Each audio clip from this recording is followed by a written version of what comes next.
Hey, everybody, welcome back to the show. Glad everybody is in attendance today. We have the good brother Jordan Pittman from Exotic Baubles in the house.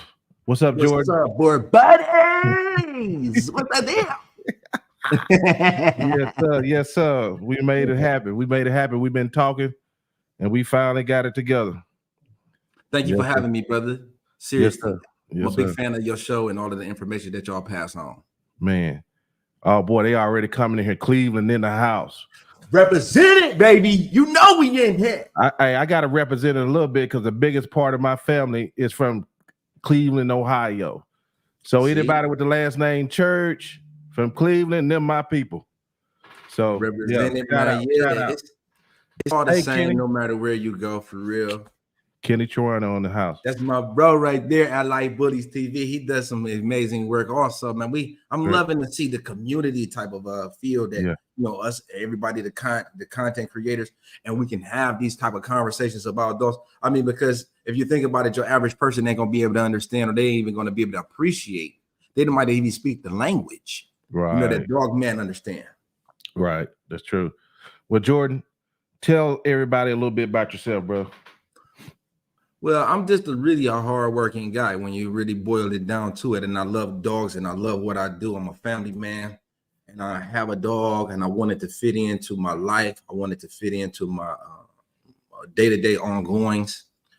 And because I started out early, my mama told me, boy, you can't have no more dogs. And then having dogs is like, that when somebody I'm the type of person I can get anything that I want. I put my mind to, I believe that I can have anything that I want. You can achieve anything that you want. That's right. And it just consumed me, man. I had to get some more dogs. I wanted to get it. My dog was not tough. He was a golden retriever, chow chow. Mm-hmm. And he was roaming the neighborhood. He was an off-leash dog, like a neighborhood dog, almost Right. something like a stray, except for he had a home. But he Right. went where he wanted to and came and go as he pleased. And he would go, I'm saying I live in the neighborhood. So dogs might get whooped on. You know what I'm saying? Somebody else might turn their dog loose and whoop my dog. And I go back to the neighborhood and they laughing at me. That man, yo, dog, we sent that baby home. You know what I'm saying? He was tail tucked and everything. And it's like, man, you won't do me like that, dog. Try me. And then I gotta go get, so it's conflict. And then I go get my dogs. I'm gonna go get me another dog and then see if y'all try it with that dog. So then I got a pit bull, and my pit bull, I was so thirsty to get a dog, I kept it over my cousin's house. And my cousin, he's half-hearted loving the dog. Like he loved the dog, but he like just going on with it. So he waiting on me to come home. Auntie, like, what are you? Yes, it is. What we got a hog date. I'm looking at a question. Yeah. What are you waiting on? He said, well, Jordan said this, Jordan said that. And I'm like 14 or 15.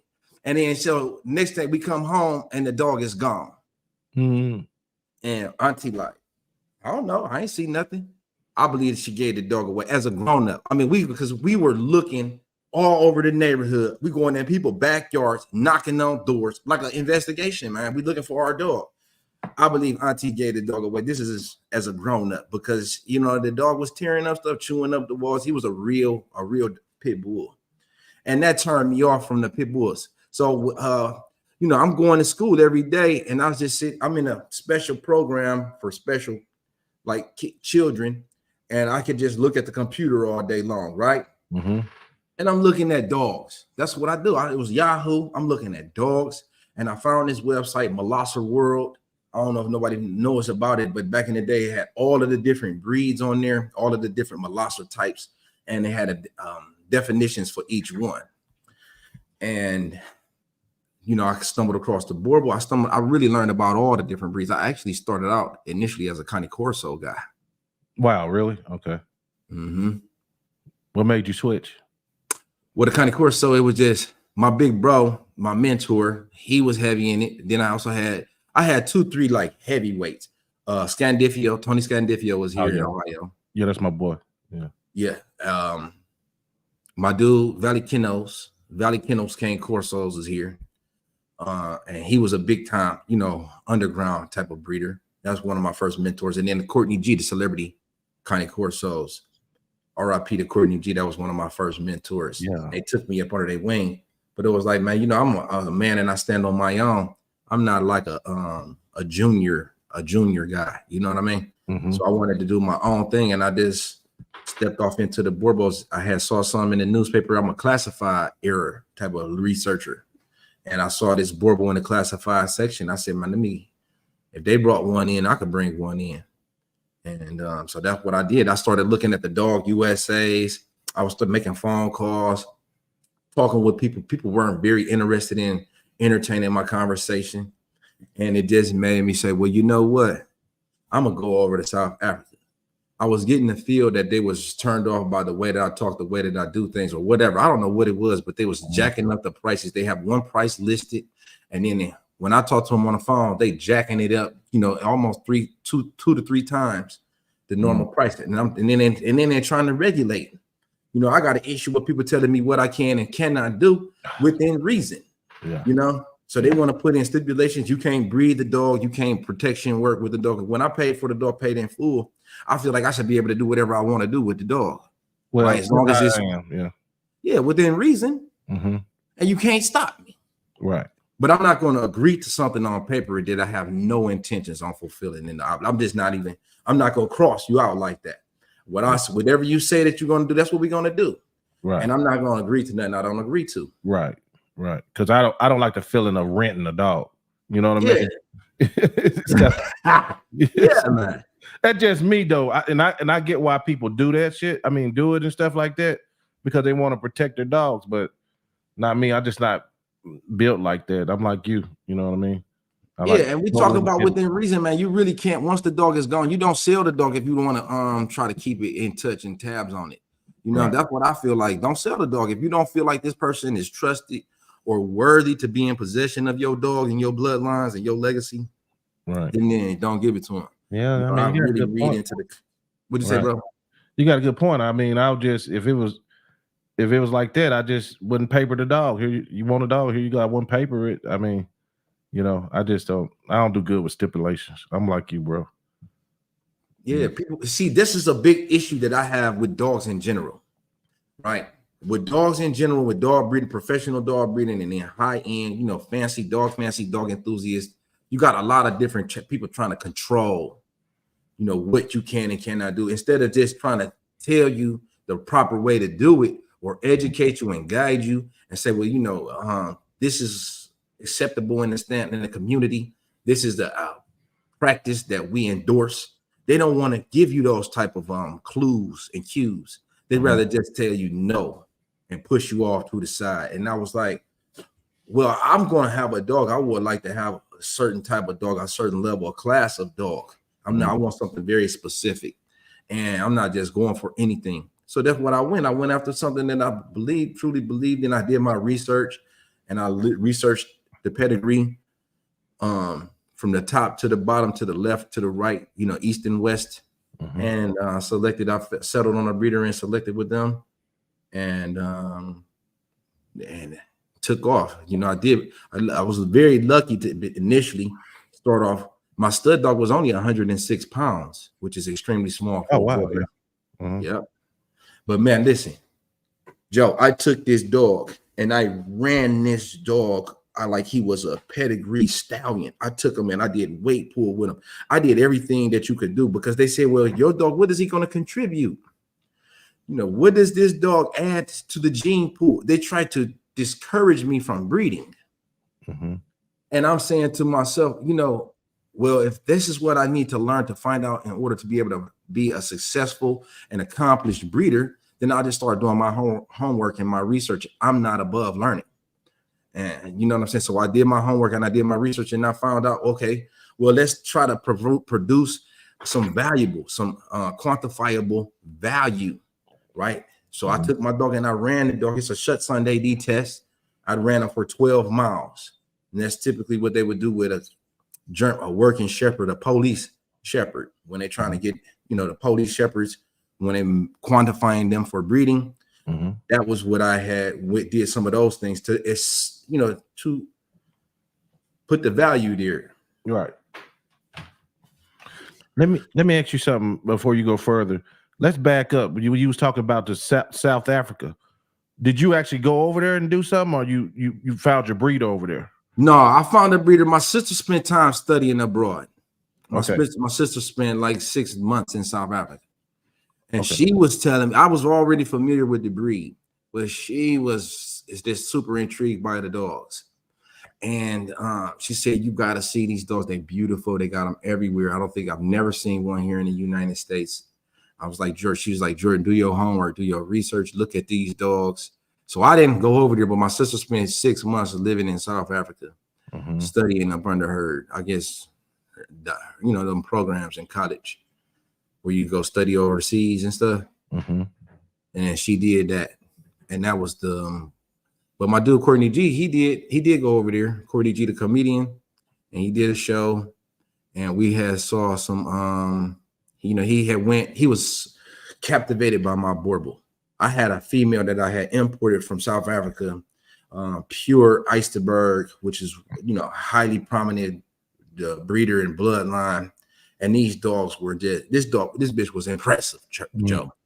This bitch was big. I mean, had that look in her eyes, a very serious dog, and big bones. I'm talking about a specimen like no other. So he went over there. He had to actually went to the farm, did his research, and went and met my dog's mom. He sent me pictures and stuff.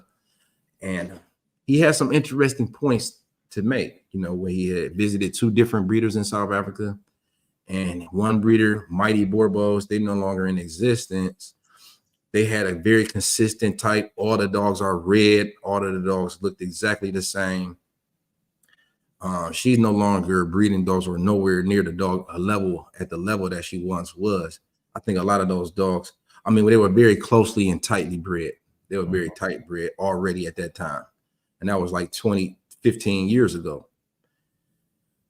Some health issues are associated with that bloodline. I don't know if it's true to be how true that it is, but I did acquire a dog from the bloodline that did have some issues.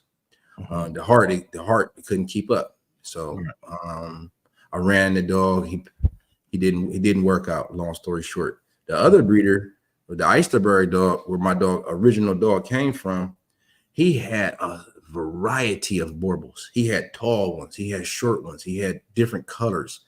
And so he said, you could tell that these dogs, he was like 80 dogs running around there on the property. Ooh.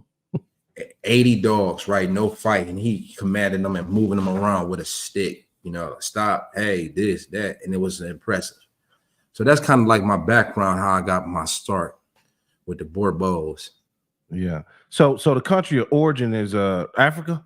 Right? Yeah, South Africa. South Africa. Okay. Yeah. Okay, so what's a brief history about them? What were they bred for? What were they intended for? Okay, so it's kind of similar to the Corso. It's a traditionally, and I want to ask you a question about the Corso too, right? Because so how traditionally when you have a hunting dog, you got a dog for hunting and you got a dog for catching. Well, the Borbal is more like the catching. It's the home defense. It's the dog that stays back, not directly involved in the hunt, more for security, protecting the owner. That's the origins of the breed. So this dog is a very observant, very observant, very defensive. They're not looking to go out and chase down. They're not looking to stalk down prey. They're not a hunting dog. He's not going to be crouched down in the bushes. He's going to stand tall. He wants his presence to be felt. He wants the person to know that you're there. What he's trying to do is resolve conflict, diffuse conflict, in so many words. He's not trying to get into it with you. He don't let you know, listen, don't come over here if you got bad intentions. I'm standing here. You're going to have to come between me, and he's going to stand tall. Now, my Corso, you want to know why I got away from the Corso? My Corso was totally different. Maybe it was because of the day and the age and the stage that I was when I had the dog. But this dog, I had 13. This dog bit 13 people. Hey. You know what I'm saying? Running across the street. I got neighbors over there living in the garage. They doing all kind of stuff, having parties in and out the garage. You know what I'm saying? I don't know. They bringing in scrap and doing all kind of wild stuff. I got an abandoned house next door. They in and out of there, taking out windows and stuff. You know what I'm saying? The dog was on point though. She you would tell people, listen, don't touch the dog. She'll be okay. And then people would do is they would see the dog off leash and kind of minding her business or staying close by, and they would try to charm the dog. About 4 or 5 people got bit like that. You know, it was just always a situation. I mean, one of my friends came over, and he's one of my longtime friends, and then he comes and tries to pet the dog. The dog bites a big hole in his hand. Damn. You know what I'm saying? This is what I was going through with my Corso. And she was one of the coldest dogs I ever had. She was one of the coldest dogs I ever had. But, and my brother, me and him had a conversation about it the other day. And as well as my mentor was telling me, if I had to choose one dog, it's going to be the Corso. This dog came home. My baby was 6 months. She was 6 months when my first daughter came home. And this dog slept right by the crib with no training. Was my daughter's best friend. So I got a special place in my heart for a Corso. They just seem to be, they want to get out there. They just want to do a little bit too much. And what about me being in an urban environment and setting, it makes it a liability. You know what I'm saying? I'm taking people to the hospital, begging them, hey, listen, okay, you got to get your story straight. When we get to the hospital, okay, you don't know who that was that bit you. You know what I'm saying? Yeah. You don't know whose dog it was. Right. You know, I'm talking them all the way there. Listen. I get the lady to the door, and I'm telling her, like, listen, let's just not even go in the hospital, okay? I don't even, you know, she get bit. She like, call the police. For what? No, what you mean? I gotta go to the hospital. I said, listen, I'll take you to the hospital. You don't need the police for nothing. Yeah. I got you. I'll take her to the hospital. And I'm telling her the whole time, listen, please make sure you got your story straight. That wasn't my dog. I don't have anything. I don't have nothing to help you. I got a couple dollars in my pocket. Can you take this couple dollars instead, and I'll just take you wherever you was going? And that was the conversation that we had. And it was just, I'm thinking about a male version of that. It was a Cane Corso behind this man. This dog's name was a Kaika. Yeah. And he was a beast. Yeah, he sounded like he'll fuck you up. Yeah. He sounded like he'll fuck you up. A Kaika. Yeah. I'm talking about, man, listen, right in the neighborhood, he was right there in the trenches. And this dog was serious. And I'm thinking to myself, you know, my dogs and his dog was fighting back and forth between each other. And it was like, this might be a little bit too much. And I got a brother that is also like my silent partner. And he's like, man, listen, let's go with this dog. So we did our research, and I come back and I told him, man, okay, let's do it. And so with this time in my life, I'm in the street. I go in and out of beauty shops marketing products. This is what I do for a living. I was like 20, maybe 22, 20, something like that's what I did my whole 20s, in and out the beauty shops. I'm not from the block. So I go to the beauty shop, and then what I do is they got this charitable gambling, right? And so, you know, I hustle up maybe $120, and then I'm for the rest of the day, me and wifey, we going to go do some gambling. We just trying to everything that we can do to try to make some money. And so we down there to the gambling spot. It's a tent that they have set up for charitable gambling. And I like to playing poker much better than I do the dice game, because for my $20 bet in the poker table, I can get 8 to 10, you know, bets. So it's like I'm upscaling up. And I'm telling this lady, but I'm from the, you know, from that era of shooting dice and stuff. And I'm telling the lady, like, you know, I'm talking like it's a dice game, which you don't really do in a poker setting. And I'm telling the lady, I'm going to take your dog, and I'm sending your money. If you bet against me, I'm going to send your money to Africa. And she just getting furious. You know, I'm like egging her on. I'm wanting to bet because I got the winning hand. And it was like a $900 pot. And I told her, I said, listen, she said, I don't know if I want to bet or if I want to kick this guy's butt. I say, listen, neither one, you don't want to do none of that today. You don't want to do none of that. You got the wrong idea. I'm not one of them type of guys. So she bets her money. I take the pot. I went straight to the bank and deposit the money, and then started working on it. It was the dog was only $1,000, $800 for the shit. But I had already did, you know, months worth of research. I waited 10 months for my dog to be born. I waited 10 months because I didn't want what he had available. I didn't want just any puppy from any parent. I didn't want just a Borble. I wanted something very, very exclusive and specific, very specific. And when those dogs finally did have puppies, it was a wrap after that. And so luckily, the way that everything came together, it was a beautiful thing, to be honest. You know, it's like the stars aligned. Right. So you don't come a long way from that story till now. Yeah. Boreable network, you know what I mean? Yeah, man, that was almost 20 years ago. Right. Started off with one Boerboel. Uh-huh.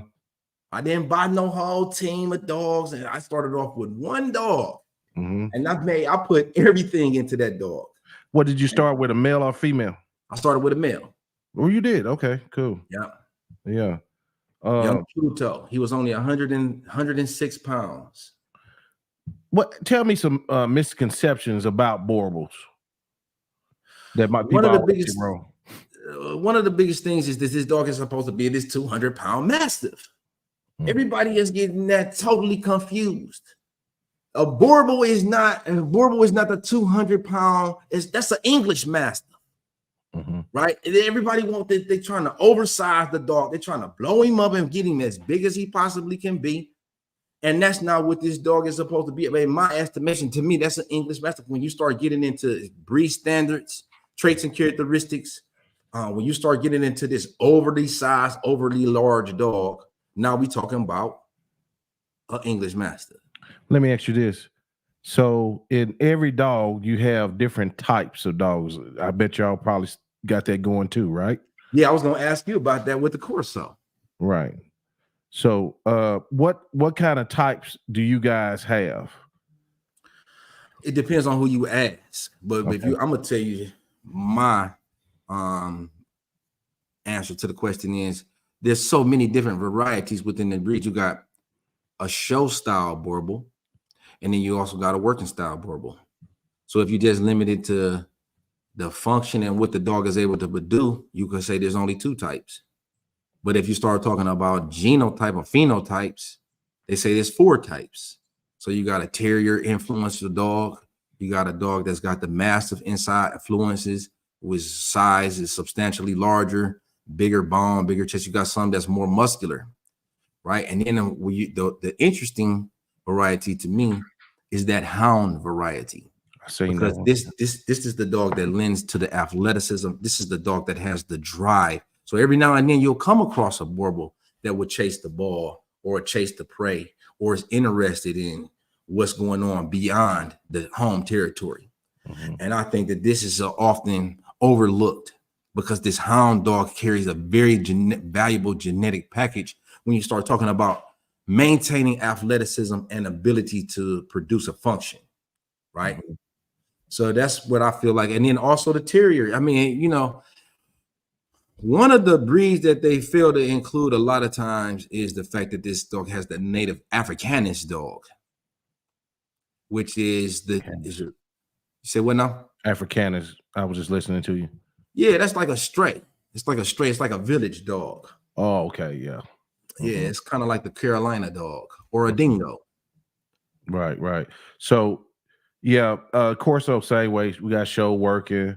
We have different ingredients on the start of it and all that. So, I'm starting to discover that this is across all breeds. You know, different starts and things like that. Man, that's a good point. You could say that again, sing it loud, man. It's across. You know why I feel like that it happens like that, though, Joe? It's because of this ideal that there is a purebred, the standardized, the purebred whole philosophy and mindset, right? So everybody chasing down a standard, everybody's reading toward the standard, but the standard is shifting. The standard is evolving. The standard is changing based off of the judge's preferences, right? So I always ask breeders, why are we not writing our own standard? We can say, this is the Corso and I'm breeding towards this standard and this is important to me. I think that's more relevant information for the new owner, for the newcomer, You know, this is who I am, and this is what I have. A lot of times people just putting those together, trying to have some puppies, trying to get to some money real quick as possible. We feel like we keeping the dogs, and none of the dogs is actually playing a role for fulfilling the destiny. They're not active and involved in our lifestyle. We're looking at the dog as a commodity, like it's a side hustle, like it's something. And then we want to say, okay, this is the correct version. This is my version, is the correct version. This is what I feel like when I go to the shows. This is how the breeds have evolved from the original style, which is a very different. I don't care what breed that you're talking about. The original dogs don't look nothing like the modern dogs, right? The working style is totally different. The functional style is totally different than the show style, right? And I'm talking about, I don't care what breed you is. So because of the way that we selecting those and defining purity, I think that's why we having these conversations, these different conflicts, and it goes across all breeds. You know why? Because it's based off a person's opinion. Yeah. And preferences. And selection, yeah.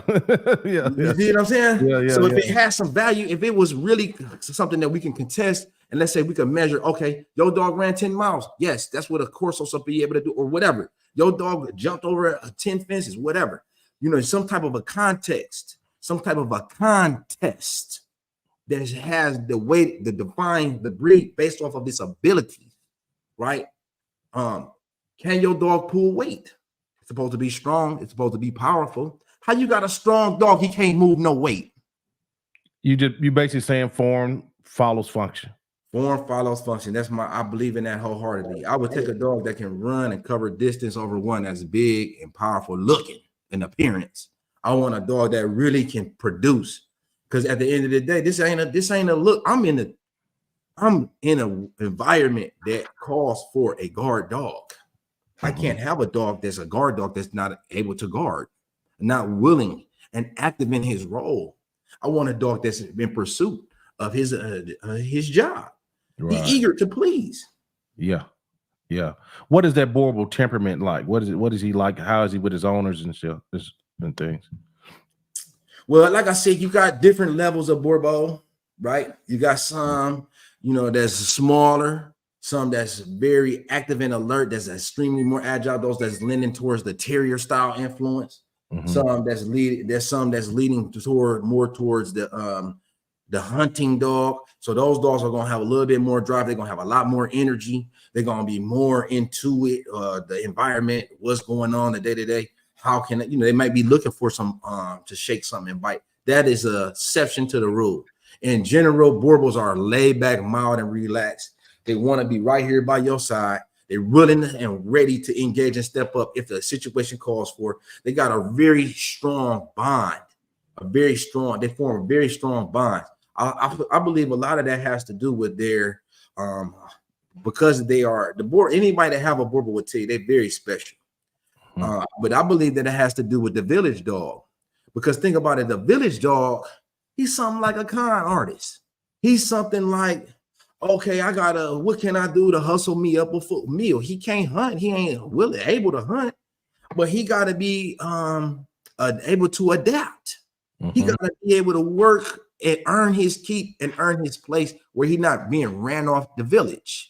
Right? If the dog is a nuisance and he's running off prey, he's running off birds, he's running off food for us to eat, then he is of no service.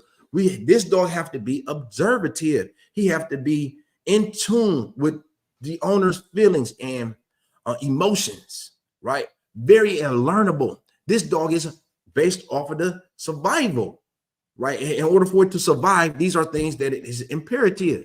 You cannot survive if you ain't on your toes. You will get killed out here. Right. It's a very hostile environment. So if you're not like sleeping very light, you just resting and like you got a full belly and living in the lap of luxury. See, that's what a lot of these dogs is coming from, the lap of luxury. They eating plenty of meals, right? And that's how they evolved for the last 50 to 100 years. They never missed a meal. The mama never missed a meal. Their daddy never missed a meal. They ain't never been hungry.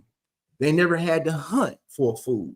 They never had to play an active role in the family, in the pack, which is the family. Right? So it just been coddled. It's been supplemented the entire time. And so what happens is you lose your effectiveness, right? It's a reason that the barbarians and the kings and back in the day in the Roman empires, the barbarians and the kings and the Romans, they switched. The kings and the royalty, they sent their children to live with the barbarians, right? They didn't want them growing up in the castle to be soft. Right. You understand? So you got what happens is you got a king he can fight, he can get out there and lead, he willing to lead the charge. How you got a king out here and that's issuing out commands and telling y'all where to go and who to go get, and he ain't willing to lead the charge? It don't make sense. Yeah. Right? Ain't nobody riding with the gang with gang if he ain't willing to take the lead. You know, like, hey, look, we gotta ride, we got issues, we gotta go take care of something, gang. And then, but I'm telling my lieutenant, man, you go ahead and you take the charge, you take the lead. He ain't got no you know, the gang is there to back me up and support me, right?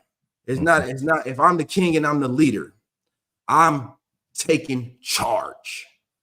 And that's not what's happening. A lot of times these dogs has just been coddled, right? They don't have that instinct. They don't have that get up and go about them, you know. So that's just my thoughts, man. I don't know how I get off topic. Sometimes I go. Well, that dog, you hitting on some good points. But do you think that kind of naturally happens with domestication of dogs? You know what I mean? He's not gonna remain a wolf, man. You know.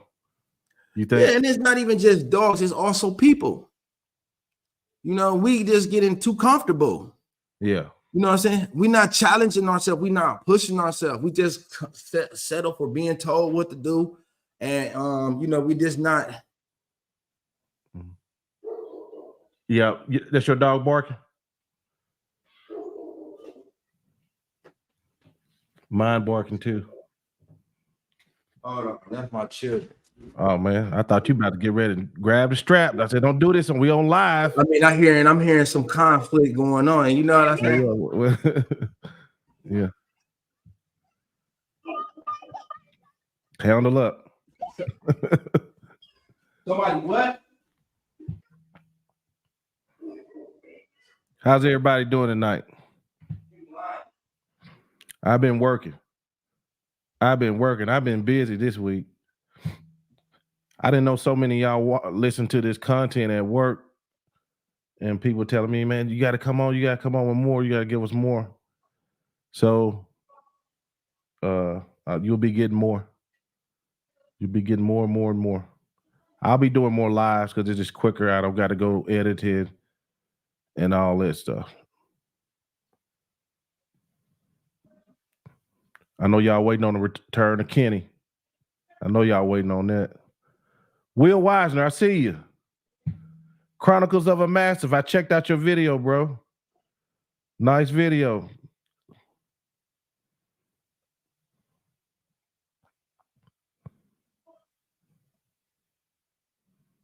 Yep, I checked out your video, Chronicles. You got some history up there in New York, don't you?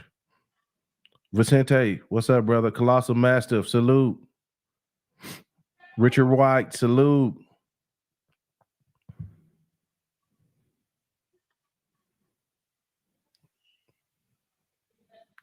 Cool. What do y'all think about the Schoolboy video? I hope my man's all right. Yeah, man. Sorry about that. Oh, man, I had something to take care of. Oh, okay. I thought I was gonna have to call my people up. Thought I was gonna have to call my people up. Yeah, no, don't worry. We got it under control. All right. Yeah, and you know, with them daughters, man, it just gets wild out here. And you heard them screaming on the phone? No, I thought I heard a dog barking. I didn't know if it was my dogs barking or whatnot. Man, no, that's my daughters. That was my daughters out there screaming. Some people was on the porch. You won't believe what they was just doing on my porch. Well, we'll talk about it later. Shit. Yeah. Yeah. But yeah, man, where were we at though? Sorry about that, board buddies and Corso buddies. Yeah. Man, I forget where exactly where we was. But I want to backpedal just a little bit. You was talking about. I want to get your thoughts on breed clubs because you was like kind of like I'm trying to get clear on what you meant by people need to do their own thing and Okay. where you fit in it? Yeah, so what I'm saying is the standard is floating. The standard is ever changing and it's evolving. It's not supposed to be that way, but I don't know if, I mean, right now, I've heard through the grapevine, I'm not studying actively with the Corsos, but I know y'all got some controversies over there. Oh, shit. Yeah. I don't even like to cover them. It's too much. Yeah, you bring up every dirt ball that ever existed. Come to the surface. Yeah, you got show versus a work, and you got European versus American. You got traditional. You know what I mean? You know, it's a lot of different. But who's to say what is correct and what gives them the authority to say what is or what's right or what's wrong for me? Okay. Right? I say that, listen, I like my dog with a big head. Yeah. And they say, well, listen, no, the Borbles shouldn't have a big head because it could be too big. It's supposed to be in proportion, but this is me. And that's not what I prefer for myself. And I know that you like dogs with smaller heads, but I don't want a small head. I'm not going to breed towards it. And I want to just go and put that out there for anybody that's shopping with me. I'm selecting males with bigger heads, regardless of the standard says. I don't want to have a smaller head or a proportion head. I want my dog to have a large head. I want my dog's head to be bigger, right? And I'm not going just straight for any one particular trait or characteristics. I'm not just breeding for size. I'm breeding for the totality of the dog. Right. But do you believe that we should have a map or some kind of standard to breed to keep the dog in check? Most definitely. Most definitely. That's what I'm saying. But you said if you want phenotypically different things, you think you should be able to do it. You think you shouldn't have to. I don't got to breed exactly to that. Is that what you're saying? Right. We should not just be blindly pursuing the standard. Some of the things in the standard, they should have the reasons or justifications. Right. Okay. So that, like, I talked with the chairman for the SABS, the South African Boral Breeder Society, and they were saying, well, listen, we don't want the dogs to have a bunch of lips in the dewlap and excessive lips, because if the dog goes into the bite and then it bites his little lip, it might release. So that's a justifiable point from the breed standard. But when you start getting into the stop should be this much, and then the muzzle should be this thickness, and then compared to the flatness on the top of the head, those are minuscule details that really don't affect the performance and the validity of the dog. You could have a beautiful dog with a 3/4 stop or a 1/2 inch stop. You know what I'm saying? It could still be a beautiful dog. I wouldn't just throw a whole dog away based off of any one in particular trait or fault or flaw. You follow me? Right. So I'm looking at the totality of the dog. Okay. And I'm looking for what works for me as a breeder. Right? I got a plan. I got the perfect Borbal. I got a vision of a perfect Borbal, 160-pound dog that can cover some miles. Okay. Right. So I'm looking at performance. I'm evaluating. I'm breeding larger, oversized males to them drivey, body females. You know what I'm saying? I want those. I got my girls. They all looking for smoke. My boys is kind of laid back, and then vice versa. If I got an overly large dog, then I'll breed it because I'm looking for something that's a perfectly balanced, right there in the middle, not exaggerated to one extreme or the other. Right. I want a dog that is complete. He looks good and he can perform. So this is my breed standard, right? Okay. And everybody should have one. They shouldn't just say, well, I'm breeding toward the ICCCF breed standard, and they don't really even know how to quote the breed. They don't even really know the standard. That you see what I'm saying, bro? It's a whole lot of fluff and stuff going on in the game. Yeah. And then people talking about what is correct and incorrect, but they can't justify it.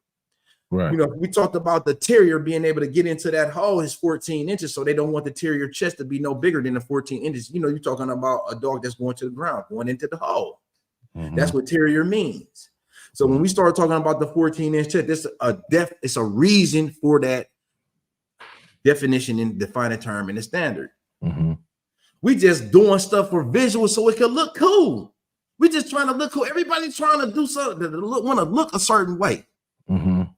Man, let me see you. That don't mean nothing to me. It don't mean nothing. Well, no, I ain't gonna say it don't mean nothing. That's secondary though. That secondary don't argue. I cannot believe it was just going on outside of my house. But I didn't hear no dogs barking or nothing. But like I said, if you ain't defensive, you ain't holding it down, if you ain't, but like I'm gonna give you a perfect example. If I got a dog and you let the meter man come on the yard, you let the ones that do the utilities, the gas man, the light man, the telephone man, anybody, if you let anybody come on the yard, you gotta go. Yep, that's how I am.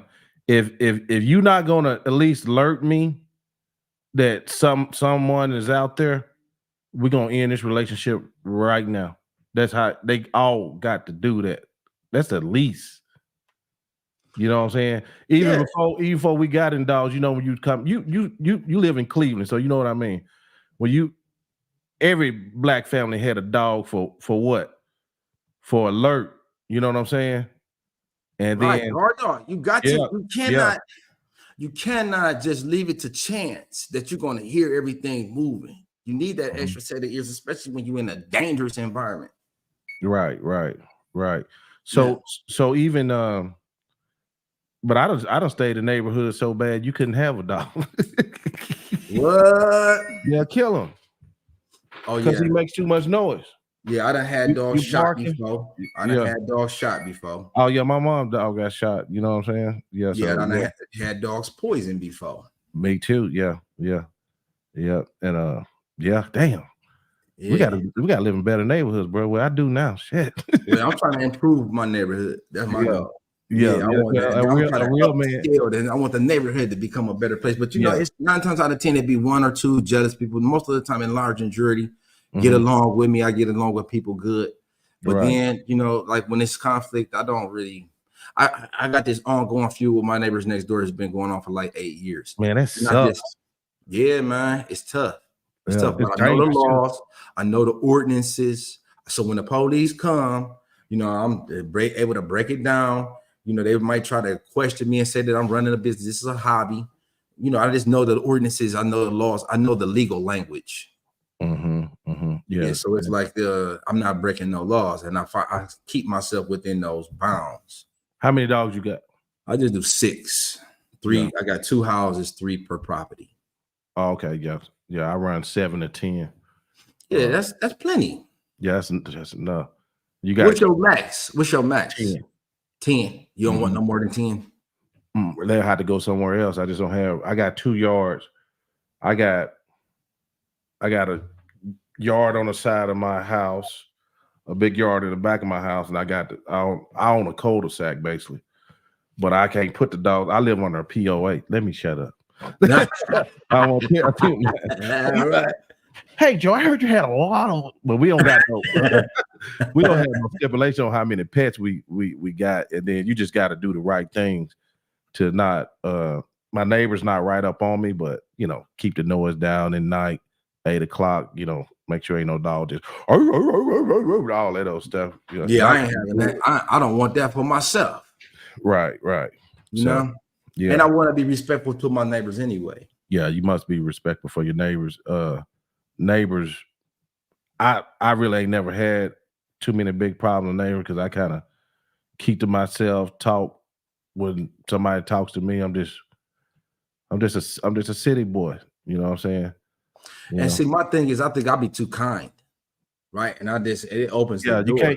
You can't be too friendly. Yeah, being too friendly is not a good thing.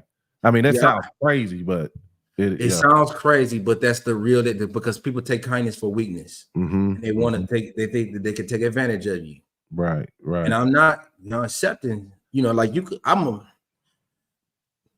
this type of person that I'm good as I'm good and I'm bad as I am bad. And I'm trying not to be like I'm 42 years old now. So when I started, I was in my 20s. But I have learned that really fighting, nobody really wins in the fights. When you get into it, the best thing to do is maintain peace. That's what we really want. I'm a seeker of peace. I like to rest and relax. But I'm all for. I think a good man is a dangerous man. I like dangerous men that they good to me. You know why? I heard Jordan, what's his name? Jordan Clarkson. He said because a dangerous man is a good man because he's disciplined enough enough to not hurt you when he know he could. You know what I'm Right. saying? But he avoids conflict too. But if you really want it, you can get it. Yeah, but but anyway, yeah, man. Yeah. But this platform you have built, man, is very impressive. Do you deal with a lot of other Boerboel breeders in your area around the state or what? I mean, city or country? Yeah, and I feel like I forged these relationships. I got some great people that I rock with.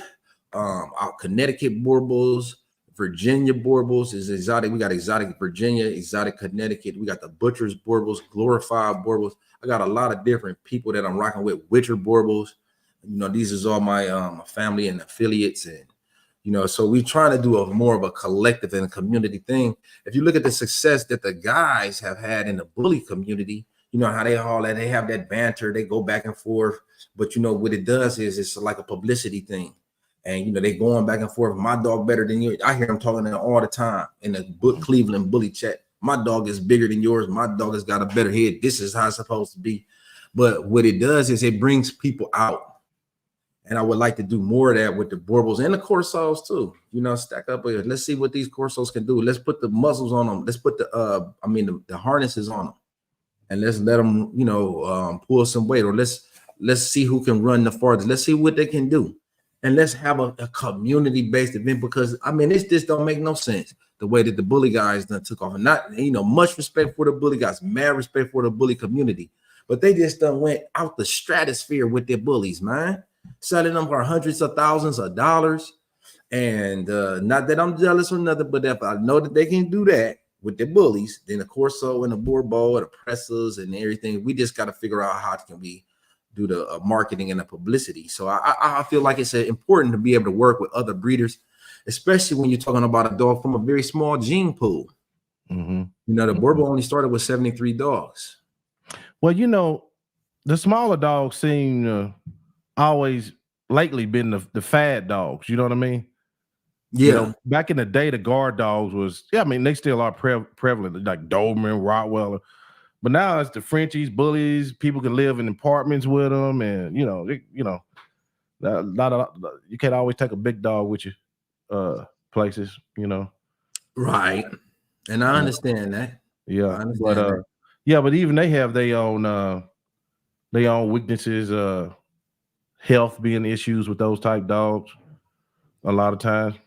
So let me ask you, what do you think is causing, because that's basically a newly developed and established breed, where is all of those health issues coming from? The way they being bred, the way I have a problem with that word. Somebody help me out. The brackets short breath. Yeah, brachylytic or whatever. Yeah, we can't say shit, can we? But, that, you know, that being one of the main corporates of it, and not utilizing the tools we got now, health tests. You know what I'm saying? Of course, you can't check it with Corsos. We got a little epilepsy run. You can't check that, but if you know the lines are clean, I mean, that's what you run. You know what I mean? But yeah, they're not utilizing the tools that they have to better their breeds. I hear some people saying they trying to do that now, but I messed with that world for a minute. I got out real quick with the Frenchies. I thought, oh, hell no. yeah, it's very complicated. A lot of the novice doesn't seem to understand the amount of work and expertise that you need in order to be a successful Frenchie breeder. I mean, you're talking about dogs that's coming out, they're this big. Yeah, like mice. Yeah, and it's you gotta find a nipple, and the nipple is this big. You gotta, you know what I'm saying? C-section and all of that. Yeah, all that up. Yeah, incubators, all that, and all that. If man, I'm past that point. How strict are you on colon? Like, say you had a puppy that was struggling. Me personally, if I can't stimulate it on my own, and mom, he go to the upper room with Jesus. I don't you help send him. him to the upper room. He going to upper room, you know. Yeah. You reading the comments. Oh man, you don't read the comments. It's gonna throw you off.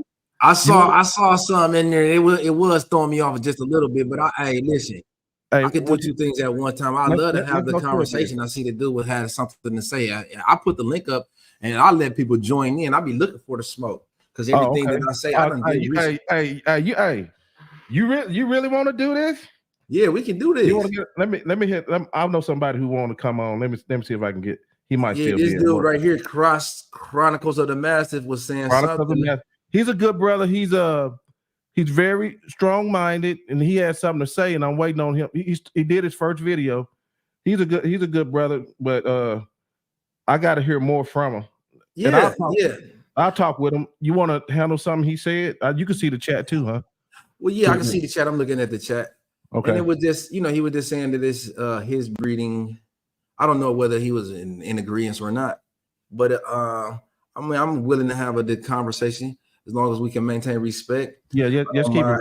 Let's keep it as gentlemen now. Yeah, and as long as I mean, it's factual information versus just opinions. Right. Hey, let me say something to somebody up in here. Integrity Boreable Kennels Inc. Salute, brother. Marlon Pierre, salute. Midwest Cane Corsos, salute. I see all these people, man. You bring out a nice little crowd, don't you? No, man, that's not me. That's you, man. Man, everybody want to be on NWA Corsos, bro. Roman A. Price, salute. Now, Mr. Price he the one that had showed the evidence today of a Borbal that was only 40% Borbal, 15% like 4 or 5 other breeds. Let's talk about that because I saw something on your page, right? I saw a Rottweiler marked kind of Borbal. Right. Where the hell that come from? Yeah, so that's something that's in the founders background. I'm breeding this line. It was a pure surprise to me. I was very skeptical in the beginning of the black and tans. They were saying that this happens when you inbreed a certain bloodline that I have been line breeding on since the beginning. Never had the black and tan all the way up until 2023. I popped out with a litter of a 9 out of 11. I believe that the dog was when I first initially saw the black and tan Borbals, I was under the impression that some crossbreeding had occurred. But my bloodline is established 17 years. I've never added anything in there, and then you start to see these black and tans. So it has some validity to the fact that the Borbal to me is a composite breed of arriving from multiple different breeds. And that's why we see such a variation. And I just feel that it's unfair to say one type is the correct type. But the black and tan, though, they're trying to eliminate the gene. But they say that it's not true to standard. It's not in the standard. So it's a disqualifying fault. And I'm just under the impression, my personal opinion is we don't have enough dogs in the gene pool to be, different variations or varieties of blood to be excluding colors.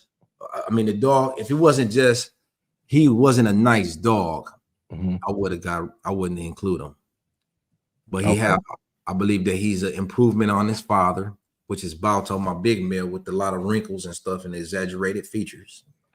And it does affect his ability to perform. So he's not like a natural stud. He ain't running down 10 miles. But if you look at him, I mean, he's second to none when it comes to bone, thickness, and strength. I mean, he's the type of dog that he's just a show dog, right? He's laid back and you got some exaggerations that is extremely desired, but they still are exaggerations, no less. And we know that anytime you tip the scale in favor of exaggeration, you're also going to sacrifice on the other side. So I don't really like to double up on his size and stuff. I'm always looking for, intense females to breed them to. But the black and tan son is an improvement. He doesn't have the ring. I'm talking about from a functional and aesthetic standpoint. He doesn't have the exaggerated wrinkles. His bone is not extremely large. He has more athleticism. So therefore, I didn't choose to include the dog in the program. And that was really by my partner. You know, I do several breeding partners. It was his choice to keep the dog. I would have got rid of I would have sold the dog because it have 5 dew claws. It have 5 claws in the back. It got that rear dew claws. Mm-hmm. Something I've been trying to get away from the beginning. So, I mean, for that small, which is really says how shallow that I can be. Right. I have my preferences, and that doesn't. I didn't even really measure the totality of the dog. I just was ready to exclude the dog because of one minor flaw. Gotcha. Yeah. So Roman Price said, if the color does not affect the health of the dog, then it should be fine. Roman, I interviewed Battlebred K9. Did you sell him his Borble? I think you did. Yeah. Where's Roman located? North Carolina. North Carolina. Okay. All right. Yeah. Okay. Mr. Price is a very enthusiastic when it comes to the health testing, the DNA. And I think that he's really on to something. He should be celebrated within the breed. He's one of the few breeders that's an extreme advocate for the health testing and DNA profiling. He's doing it before his puppies leave.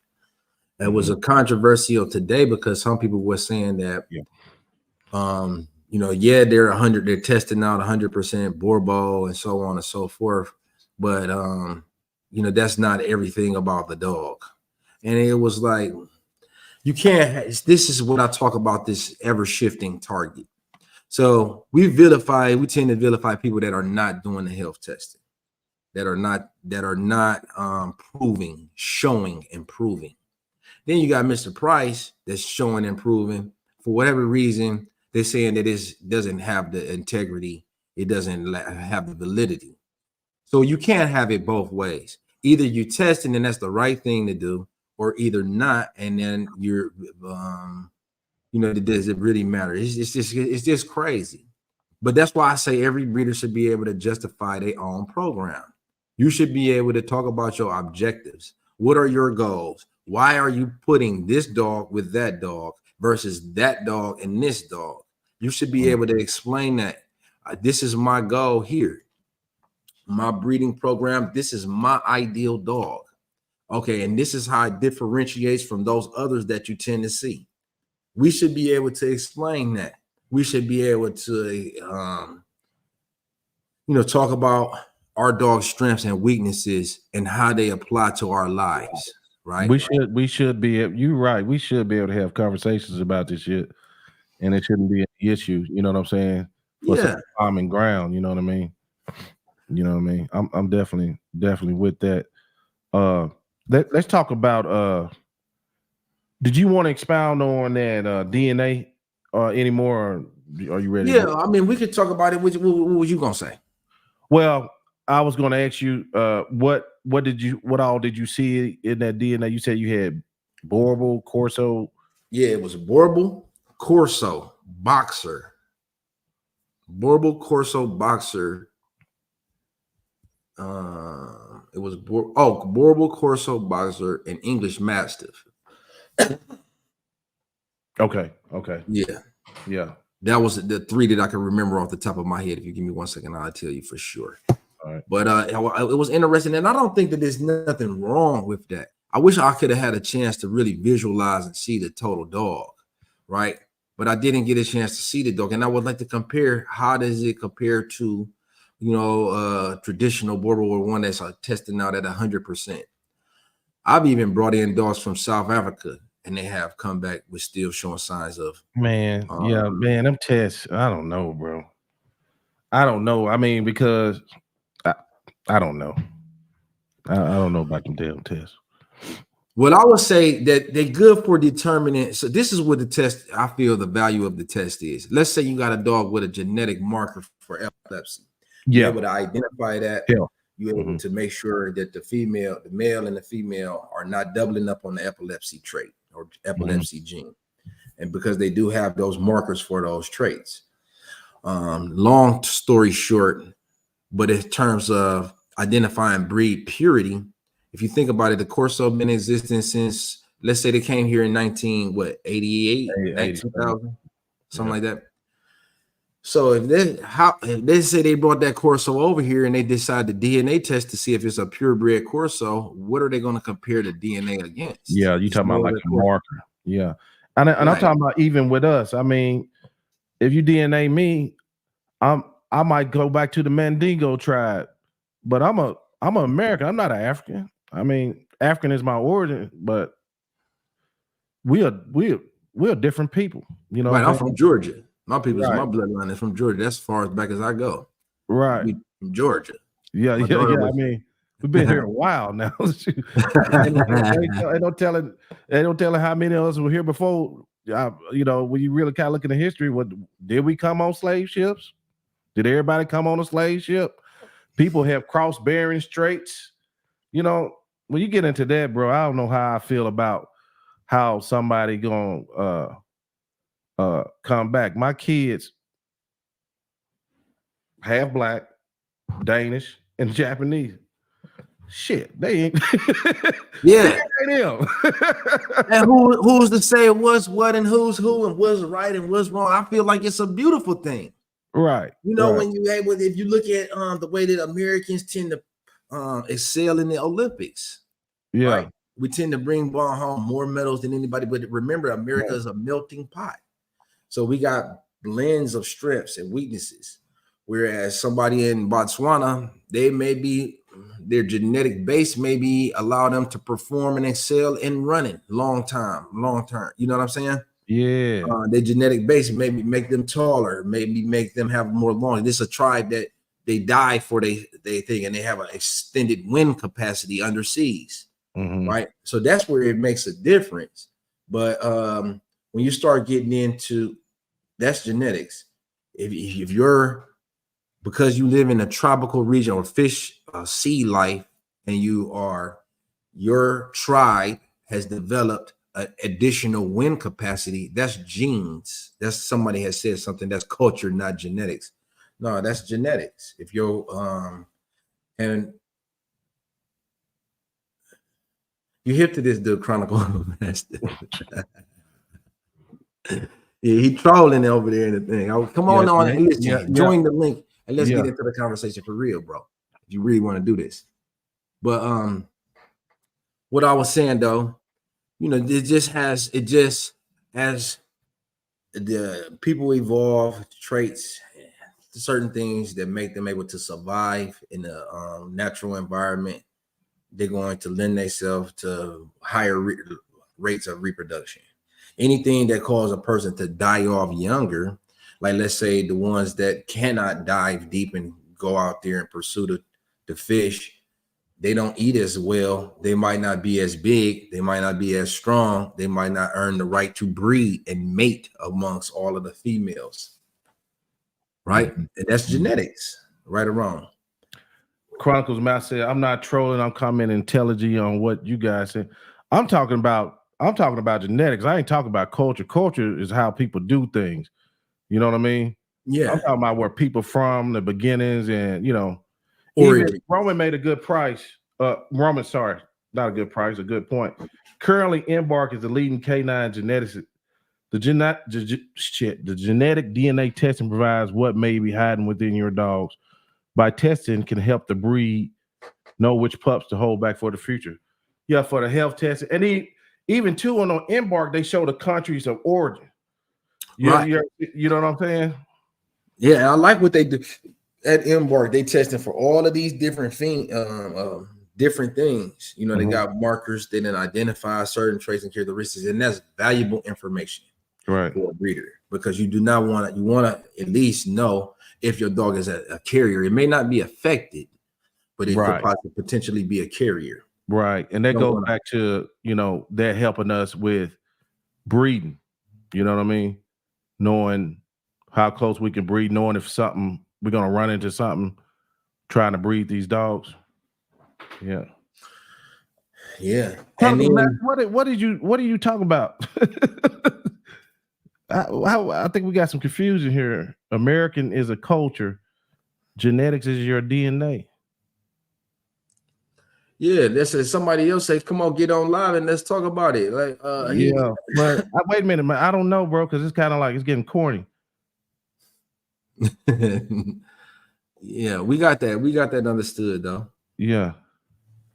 But yeah, bro, I had a couple questions for you. Are you hip to Luigi from Valley the Lord? I've seen him. Okay. Anna Battaglia. Yeah, I've heard of her. Yeah. Vito Antiverdi. I heard of him. Yeah. Okay. Now my guy has got these dogs that he brought him in from there. He talks about Blood and Aeon and Bayron. Are you familiar with those dogs? Those names, yes. Uh-huh. So are we talking heavy hitters or lightweights, man? I would say heavy hitters. Yeah. Okay. Hey, man, because my dude is brass. He's brazen. He talks like he got the only whip in the world of this type of combination. So my next question would be, if I'm breeding those two dogs, if I'm breeding a dog from Luigi from Valley the Lord and a dog from Anna Battaglia, am I crossing or am I pursuing a line and breeding? Two different breeders is a cross. Two different families of dog is a cross. Thank you. Within a breed, it's still within a cross. The breed. Yeah. Right. It's a cross. So that's different genetics too. What's your preferred style? So I like consistency. So I'm going to always, if I was somebody new, I'll probably start with a female. If that's what you could afford then. And I'll hang around that breeder that I got it from for a minute, because he gonna tell you everything you need to know about the lines. You can go back and get a better match with a male, and your puppies will be more on point. I don't like my litters all wonky, all over the place. Let me go get this guy over here and all that stuff, because each dog has a bunch of dogs behind them. That's different. You know what I mean? I like consistency. I like knowing what to expect. So once you arrive at that consistency to some degree, how do you continue to keep your bloodlines fertile, vigorous? Like vigorous, robust, without lacking health issues and defects. I mean, don't use. I don't have them issues. I'm lucky, bro. I started with somebody who was in the game for a minute. That goes with selection. You don't get no weak ass dogs. You got to be serious about culling dogs. You don't use no bullshit. That's what a lot of people do. They say, well, he lacking. But let me get this money. Let me get this money. Yeah, everybody trying to chase the bag. Let me tell you something. Too. Crossing is easy. It ain't hard. It ain't, performance wise. A lot of people do it because of that, and breed wise, shit. It's not a lot of dudes that have made their own bloodlines, and they older breeders. They've been out there. That's why I am very careful who I put on the show when I'm talking about breeding. You know what I'm saying? Because a lot of people ain't even made lines before. They'll come on there talking this and that. But that's why I like Schoolboy, and I use Kenny a lot to talk about genetics, because I could down there put Kenny up with anybody when they talk about genetics. Yeah, put him up with anybody. That's the bird. Everybody knows Schoolboy and what he has done. No. So Kenny is the one with the birds, the chickens. Yeah. Yeah. So I listened to him, and I was very interested in the way his pursued line breeding. He said what he would do is breed to the father. He finds a father that he really likes, and then he would breed back to it. He would take granddaughters and breed back to it, and then their daughters and breed back to it, and great granddaughters and breed back to it, and I feel like that could possibly work with birds. Right. If we're looking at egg production, if we're looking at meat production, And we can say, well, look, I'm trying to increase the meat. I'm trying to increase the egg producing. And you have a way to measure, right? So you can contest. Hey, man, look, I got a bird that's laying 3 eggs a day. And this is what I feel like should be the layer. We don't call this a layer. Right. You got another person that's even though it looks to the standard, we can't measure how is it producing. From a farm animal standpoint, that bird have less value than the one that's producing more eggs. If you look at game dogs, like my man Schoolboy was, I can't wait to finish that interview. Game dogs, again, we seeking out performance. We have a way to quantify and measure. If the dog does not perform, he fails to succeed, he doesn't have the traits desired, them dudes are very hard colors. I'm talking about that. Your dog is gone. I don't care. They don't care how long. If it turn, he out of there just like that. But you got to realize it's a game foul world. The chicken is game foul. Like the dogs you talking about game, it's chicken that's game. If you know what I mean. Yeah. So you can same standard, for calling and stuff like that. Yeah. Right. So that way, that's what I'm saying. Where you can apply line breeding, inbreeding, anytime that you have a way to measure performance.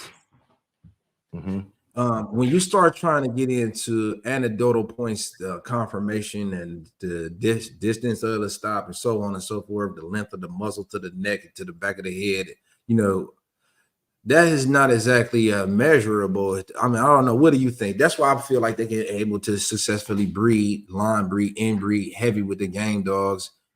Then, my thoughts on it is, of course, I want the dog to be a dog, but I'll never probably go to a show, or who knows? I won't physically do it. Who knows? I might not with this podcast. What you mean? What you mean, though? You talk about try to show a dog, but here comes this Negro. No, he's this NWA. You're not getting you say you might have to have somebody. You're gonna have somebody handle it though for you. Yeah, I might have to have somebody. Man, yeah, you know how it is. You got these podcasts, and you make enemies unknowingly. But I'm big on a breed standard, because a lot of breeders don't even know the parts of a dog. I mean, how you gonna be a mechanic and you don't even know the parts of a car, the functionality, why the parts work. So yeah, I want to breed for what the dog looks like and supposed to act like. I kind of want to do both of them. Both. Yeah, you know what I'm saying? Yeah, you want the beauty of the blend a bit. Yeah. How well we get there, we'll never know. But yeah, I'm definitely I want them to look good, and I want them to act accordingly. I want it both, bro. Yeah, you know what that's I mean? the best. I mean, balance. Yeah, That's truly balance. And then too, I'm kind of, this gonna be controversial. They gonna be like, man, fuck you, Joe. I'm not too big on the mixing with those dogs, because here come the fur daddy. You see a lot of dogs in the shelters, people just making up all these different breeds. And then you got like dogs like ours that's big and people more like to be scared of,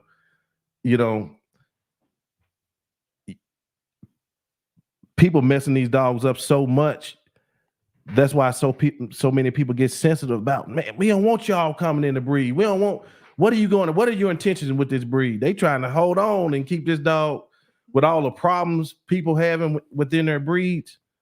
I kind of get their point. I know some of them crazy as hell, some of the enthusiasts, but I get it, because you got people that really like, or man, I love the Boerboel. I love everything about the history of the Boerboel. I love the Corso. I love everything. I want to make it better. I want to, you know what I'm saying? Yeah, and towards improving. And then what they do though is they don't have the blueprints. This is what I noticed. They don't have the blueprints. So they say, oh yeah, man, I want to make it bigger. I want to make it black. I want to make it blue. And then they go get a blue dog or a black dog from it. And they're just breeding for specifically. They're not taking, the color or the head or whatever one in particular thing is, not knowing that genetics come in a whole package. So you're not only just bringing in a blue color or a black color, you bringing in a whole bunch of stuff. Right. You bring in, like, for example, somebody just said the introduction to the boxer, it messed them up. Well, it actually, some people, it fit better for it. It worked better. It was a less of a, you know, to each his own is the point that I'm trying to make in the long run. I see. I see what you said. I think, but why do you say that? Do you think it's been too much pressure from enthusiasts to get it right? I think people are aimless, and I mean, like, there's a blindly chasing the breed standard, not fully interpreting in the breed standard, and they just think that these things are come first and foremost, be all end all. If he's not a certain height, if he's not a certain length, then it's not abortable. And I feel like that does not establish the dog's true value. The length and the height or the muscle strength or whatever. You know, let's start getting into measurables, real true measurables. Can your dog cover a distance? Is your dog able to go for amount of time? Like, how long can your dog pursue? Now we're able to say Gina's dog is able to pursue for an hour, so on and so forth. We like that. We need that. That's a great virtue and an asset for the breed. The strength. It's a testimony to this circulatory system. It's a testimony to its cardiovascular. His circulatory system is cardiovascular. All of the different systems that the dog is under, and then, you know, this is a way to show and prove. Besides just looking at the height blindly, aimlessly. Oh, well, yeah, I want my dog to be taller. It should have this much leg in comparison to the length of the body, which really doesn't make a big difference in the dog's ability to perform. We sure? These points, and they don't even make it. They don't make it even to make a difference. Now, it's different if your dog, like I said with the terrier, if your dog is 16 inches and the standard calls for 14 inches because it's supposed to be taking groundhogs to the hole, and the average groundhog hole is 14 inches, and now your dog can't fit in the hole. Yeah, but that's a size thing. That's not really. You don't think his makeup, his structural makeup helps him with his function? Definitely. Okay. But so the point that I try to make with this, I mean, the example that I always illustrate is the shepherd. Now, why the police, if we talk about, we need this structure, we need this build, right? And this is how the performance, this is how a shepherd is defined. It's supposed to have this heavily angled curve at the knee. Why the police don't select their dogs from the AKC working show stock? If this is what's supposed to be correct, they go to the ones that is measuring not the length and the curve and the degree of the angle at the knee. They're going to the people that's performance testing. Yeah. Right. Yeah. And you got measurables. Did the dog seek out the blind? Did the dog go and go up and down? Right. Mm-hmm. So that's what I'm talking about when it goes to structure, when it goes to function, when it goes to the build of the dog. How, when you start talking about these defining traits and characteristics, how does it lend to the dog's functional aspect of the functionality of the dog? Right. I don't have no justification of function. It's just a matter of visual preference, and there is nothing wrong with that. Right. Nothing wrong, but let's just say this is a visual preference. I like a dog to be a little taller. I like a dog to be a little shorter. I have this difference in the leg at this much ratios to the body. And let's just say that this is a visual preference thing. It has nothing to do with so on and so forth. Okay. Got you on that. How wild you want to make this show? And how much time you got? Man, you know, I can go. We could talk dogs all day. I don't have that many friends to talk dogs with. You okay, so well, we can talk about it. We hear, yeah. Actually, it's a pretty hot show. Damn. Okay, let me knock some of these questions. You can read them too, bro. Knock out the 8 ones you want to comments. You know how to throw them up on there. You can't throw them up on there. I can throw them up on there. Yeah. And I put my email up. So Chronicles of a Master, Will Wisner. I can send a link. I ain't gonna just put it all on here. But a standard gives you something to breed towards when you go outside the standard. Are you truly improving the breed? Shit. Okay. Or is it to benefit the breeder? What you think, bro? Well, like I said, I don't know if you can always get the perfect structure instead. No dog's gonna be perfect. But yeah, I want to reason why I say people should at least know the anatomy, the functionality of a dog, and that might be bleeding into some confirmation because so he can do his job correctly. You know what I'm saying? Mm-hmm. What you don't know how a high butt, a low butt, mess with a dog. You know what I mean? Ain't got easty westy. Do you really want a dog like that? That matter to me, bro. Yo, yeah, for sure. Yeah, so that's what I mean when okay. Let's see here. This Kenny. Kenny, I saw when you said you want to do a show on line breeding or inbreeding. We'll definitely do that. He says here a working dog doesn't always represent the breed, but he's not a breeding dog. Well, that's true. Yeah. You definitely wouldn't want to breed him. Diamond Grit, what's up, brother? You ever heard of Diamond Grit, Jordan? No, but I'm learning though. He's a Corso guy. He's very impressive because he ain't been in the game a long time, but he does a lot of wild hog hunting and everything. Got a pretty big channel over there on YouTube. Problem with breed standards is oftentimes they're hijacked. There's many working breeds today that if we compare the original standards to today's standards, it's a different dog. Okay. Right. I'm in total agreement with that.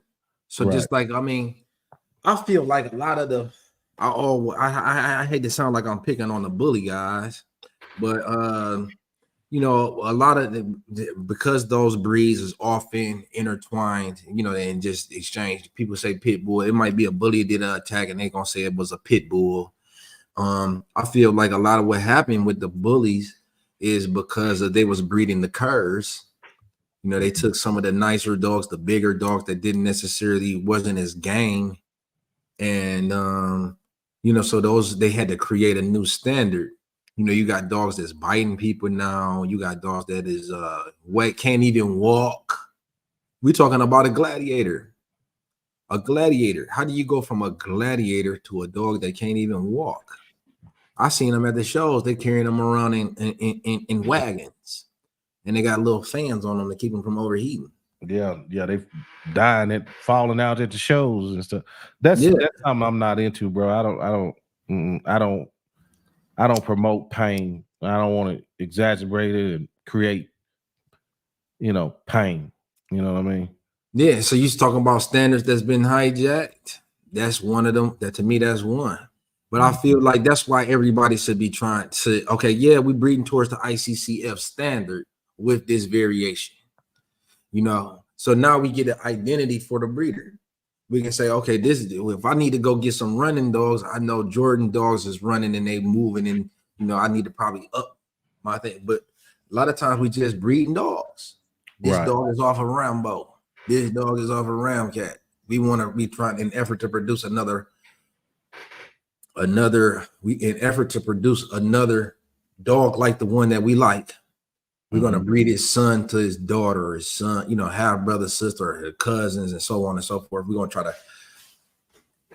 without eliminating the failures. Right. Show world jacking dogs up for sure. Man, I hate to sit on the fence with this one because I've been kind of defending it because of people I know that's actually done put hog killers in shows. You know what I mean? My cousin Lamont down in Texas, he's undone it, but I actually asked. I'm not gonna say the group I asked it in because they might kick me out. I've been getting exiled everywhere. People get Ain't mad that crazy, bro? Yeah, they get mad at the guests and then they're like, oh, fuck you too, you know. Yeah, you get him on there. Yeah, shit. I get sick of these motherfuckers, man. But damn, what was I talking about? Oh, so the show where I had asked in this group, it was specifically for show, and I was really disappointed because I was kind of like, hey guys, don't you think that when a dog is I was asking, does it when a dog is in a show ring, is that a form of working with him having to control his nerves, be confident, blah blah. And they told me no, and then they kind of like several people like he said they was like, man, you should see the shit in the shows, man. It's like horrible temperaments. I was like, damn. So yeah. So yeah, I'm gonna quit defending that shit. Showing dogs is a form of a discipline that you can pursue with dogs. Is it necessarily a work? That's debatable. I mean, because it does take a certain level of dog. The dog has to be manageable. It can't be attacking. It's got to be under control. So I think that it is a level of discipline that is required in order for your dog to be a successful show dog. And if you're able to take your dog to a show, that is a tribute to the breeder or the owner or the handler or whatever, that this dog carries this level of mental capacity that allows it to be there at the show, not attacking dogs, not a threat to the handler, not a threat to the judge, not a threat to other dogs that's in the ring. So I don't want to discount nobody because it does take work. It's not something everybody can't do it. Everybody can't do it. Every dog can't do it. And hold true to what the dog really is. I don't understand that a lot of people can't do it. You know what I'm saying? I'm just in my small little world. I just know some people who can't, got the dogs that could do it, you know. But you know, I'm gonna quit saying that in general, you know. But they should be able to. I don't give a damn if he was a hog hunter or not. I should be able to walk you around the damn grocery store. You know, don't kill nobody unless I tell you. Yeah, exactly. I'm on the same page, bro. Yeah, don't do shit. I mean, because look, I got a couple violent dogs, and I just work on it, man. Look, I told my wife said, well, let's let this one out and let these couple out. I said, nah, I ain't doing that. You know what I'm saying? I'm letting them all, this group of 5 out. Bitch, you better not fight in front of me. Yeah, I did. Right, don't get that activated. Yeah, I'll just talking shit. Hey, no, I ain't. I'm for real. I'm for real, bro. Because I don't play because guess what? It makes it so hard to have a bunch. You know, you want somebody to be able to get along. Right. You know, you don't want to just one dog out at a time. I want to take them all out and run the neighborhood and hang out and do our thing. Yeah, but you know, I never, you know, you got dogs that just hate each other. You know what I'm saying? You know, you got those dogs where they want to bang, bang, but you just can't do it in front of me. Lamont told me, he said, man, you got to get past that point. You can't keep separating them dogs. Just make sure they don't fight in front of you. You know what I'm saying? I had to establish that. Yeah. So yeah.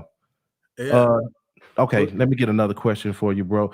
Hey, let me see here. I ain't gonna hold you too long. Shit, it's a work week. Oh, okay. Do they have field trials for working dogs? You know anything about this? Yeah, that's a great question. This is what we're trying to develop more of. This is what I feel like is lacking.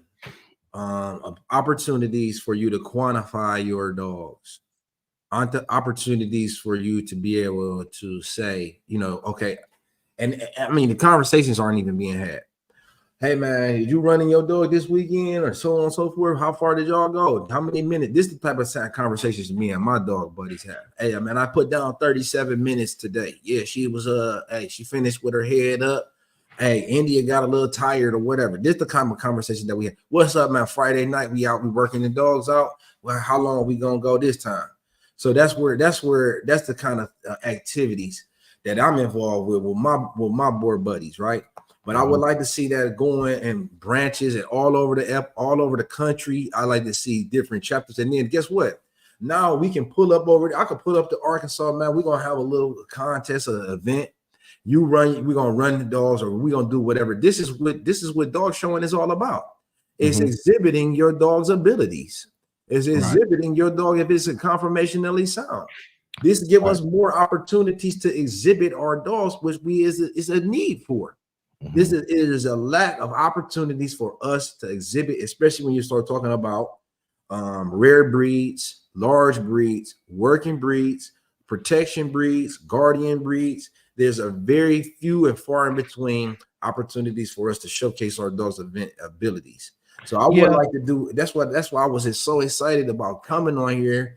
I mean, the Corso and the Borbo is so more similar than they are different, in my opinion.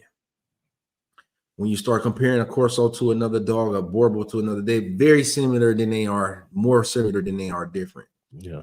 Let's get together and let's do some things, because let's show and prove. I go back and forth with my mentor for 20 years about a Corso and a Borbo. He say the Borbos is soft. I say the Corsos is buck wild.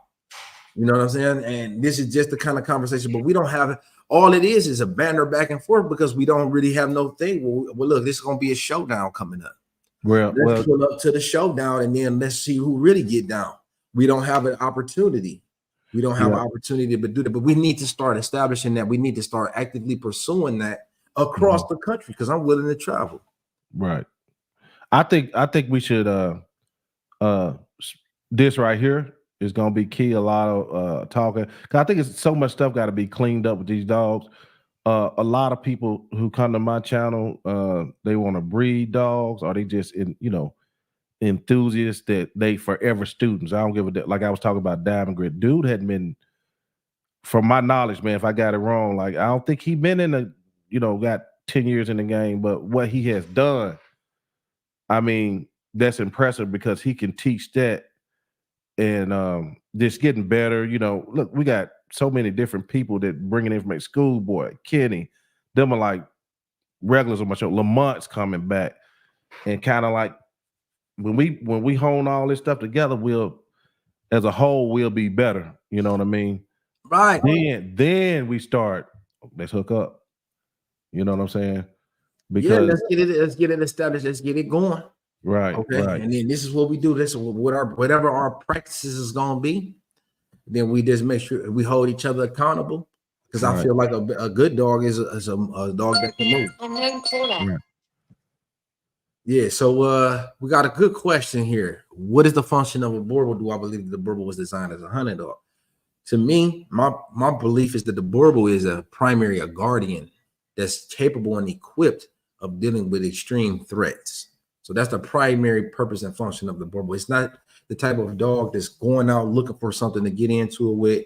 Their primary concern, their priority is the family, the safety and the security of the family. Period, point blank. Is everybody cool? Is everybody maintaining a proper voice tones? Is anybody stressed out, excited, screaming, things of that nature? The Borbo is very in tune with the owner. And that's where I feel like the bond, we're not cultivating this bond.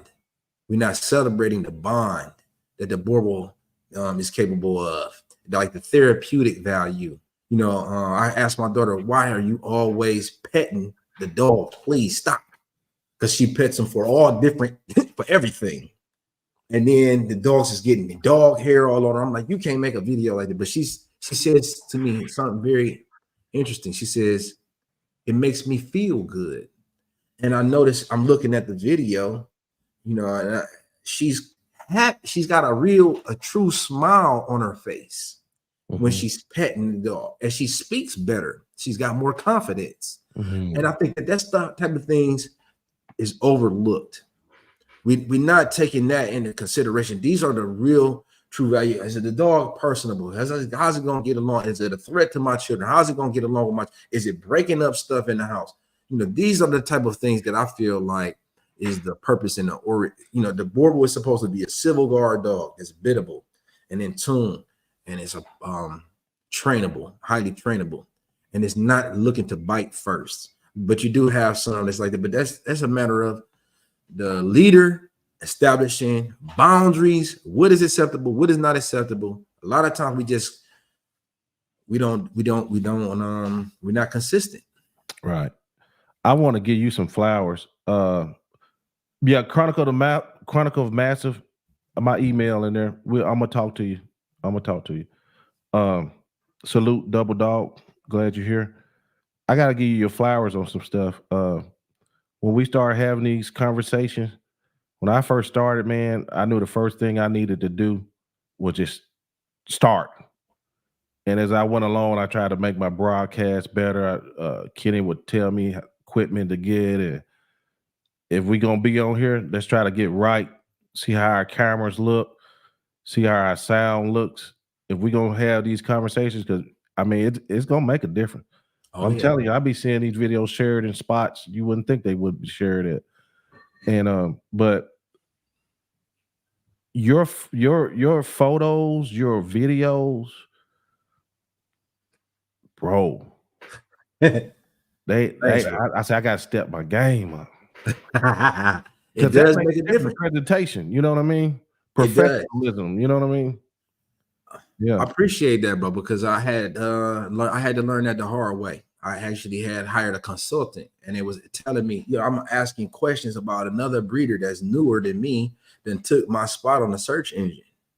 And I can't seem to figure out what has he done that is making his stuff higher than mine. Right. And my consultant said this guy is shooting with a professional camera. He's got a high resolution images. Right. If you can get someone, this is big game right here. If you can get someone to hold their interest 1 millisecond longer than the next person that's shooting with a cell phone, then what happens is your content is put up higher in the feed. Yeah. Hey, I want to do some videos. See, we ain't gonna give them that, not right now. We ain't gonna give them all that stuff about SEO, keywords. We gonna do some special shows on that because I don't even like to talk about that. Yeah. I don't talk about. Yeah, I got boy, that online presence is something else, y'all. I'm telling you. Oh my goodness. But we're gonna do the wax on, wax off for a little while before we get into that. We're gonna hold special shows on they got to earn that. Yeah, you got too much blood, sweat, and tears. You gonna pay for that. You're gonna pay for that. Yeah. You trying to move them dogs. Yeah. But we're gonna give what's best for the dogs. We're gonna give that out. You know what I mean? For sure. Yeah. I'm all about helping and improving, bringing people up with me, and just like have a really strong team behind, because something could easily happen to me one day, and then I still would like the show must go on. Yeah. I like what I do. Me and you do similar things, but I like being able to put some of these giants. And man, ain't no better feeling than putting some of these giants in front of. Like I don't even have I got 1,000 subscribers, but boy, I got a lot of people respected. The people who have this came and gave. I be really careful about who I pick to be on the show, because a lot of people don't want to give. They just want to, I got a litter, something coming up, and they just want, I have dudes just hit me up. Why I ain't been on the show yet? Like, nigga, I don't even know you. Man, bro, I'm appreciative. You ask me like that.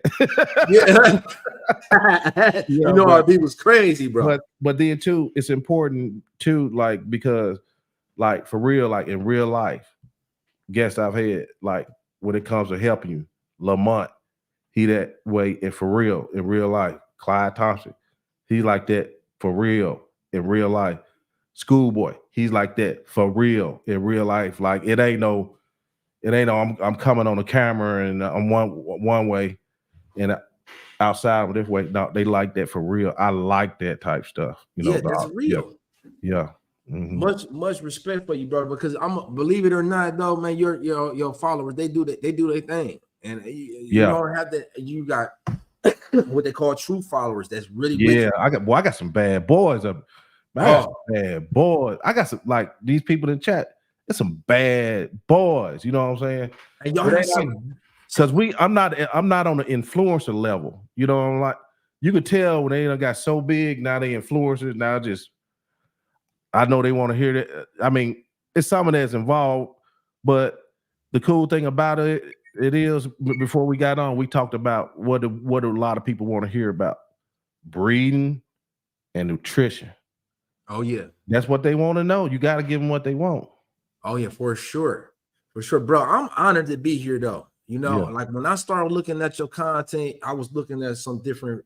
I mean, it's not many people out here having these type of discussions No. and sharing and disseminating the information. This is valuable information. Right. That Right. you can. I mean, you got a lot of different things that people are thinking about at the back of their mind. Conversations that's being had in private, and you're bringing it straight to the forefront, and it gives us some things to kind of ponder a little bit. And you too. You know what I'm saying? And you did a tremendous 89,000 followers. That's crazy. You know what I'm saying? That's insane. Yeah. That's 12 years though, blood, sweat, and tears, man. 12 years I've been on there since 2012. Yeah, maybe we'll make a difference. Say what? Maybe one day we'll make a difference in this dog game. Oh, for sure. I know that we is. I know that we is. Because I'm listening, man. I'm telling you, you give me things to think about with my breeding program. You know, going over the line breeding and inbreeding. I love the way you put them thumbnails together too. Oh, you know, it's iron sharpens iron though. And give me a frame of reference. You know, what could I do? How could I improve my channel? Well, I know something about black people because I'm black. so I noticed something. Vlad TV. A lot of people like to watch that. And I looked at his thumbnails. I said, man, that damn simple as hell. He get people to click on them. Yeah. But you remember like Dr. Dre. Dr. Dre, when he made his beats, they were just simple, clean, and bold. Yep. And that's how I try to make my thumbnails. You know who's there, you know what it's about, and it just looks good. I try to get a really good picture, and they click on them. Oh yeah, bro. Yeah, bro. Because I was like, whoa, man. I listened to the whole thing. I be putting it on 2x. And I just like try to hurry up and get all that information in as fast as I can. You know what I'm saying? Because they so long and you don't want to miss none of it. Right. So I'm always starting from the very beginning. I start from the very beginning. I don't talk about the intro, everything. I want to see how you putting it together, and putting it in a package and assembling it. And then, you know, how you open it up. I like how you always give your guests plenty of opportunity to express themselves, their thoughts completely. Like you know, that's good. I appreciate it, bro. It's a lot that we going on. I trust me, man. We learned a lot from you, Mr. And likewise, it's back and forth. All these channels and stuff that I be dealing with. I be looking at you. I said, man, I got to implement that. And but it was a very important question here. Somebody was asking. I want to know what happened on the porch left. Yeah, it had my daughter screaming though, didn't it? It had her screaming, man. They said, "Daddy, get down here," and I see him riding past, and I'm like, "What the heck is going on?" Yeah, but you know, man, it's the neighborhood, so a little bit of everything is going on. You just gotta put people in it, like, you know, just like with adults, as boundaries, bro. Y'all can go to the next block with that. We don't do that on this side. Right. It's a simple conversation, no violence or nothing. Is important. Yeah. Let people know where you at. Let's keep it pimping with each other, not keep it pimping at all. But Jordan still takes the time out of his day to answer questions. At least I've got tons of love and respect for this man. Yep. It's all about helping each other. You know. I just wish that I had somebody. I try to think about me, right? Starting all over again. And what would I need? What would I would love to have had your show to look at when I first started out. You know what I mean? Yeah, that's why I saw that hole in the game. I saw it. I said, ooh. I said, why are they not doing this? You know what I mean? And because on Facebook, people would be scared to ask questions, or I see some YouTube videos. Either the information was off or they outright lying. A lot of us outright lying. I tell my bro, I say, bro, anybody can make a video. That does not count as research. That doesn't count as, you can't use that as a factual information. I saw a video. I saw a video. That's not research. That's not scientific. That's not factual information. You can't cite that as a source, bro. That's just the video. You know, we can talk about it. Yeah, how long he been breeding this breed? Reggie, you want to come on and meet him? Hey, this is my brother Reggie. Let me send him because Dion is a brother that's getting ready to get in the Borbles, and they over in the DMV. What they call it? The Brotherhood, Cane Corso Brotherhood. I'll let you in for a minute to come chop it up, brother. But anyway, he asked, how long have you been breeding this dog, brother? I've been in since 06, 17 years. I got my first Bourbon in 06. I had my first litter in 07. You've been in a while. Yeah. Why it blows my mind sometimes how long I've been doing this. Right. It really does. I'll be looking back like, wow. Hey, so you might have said it, but who were your mentors starting out? My big bro, Valley CANE Corsos, still mentoring me to this day. We're still having these intense debates and conversations.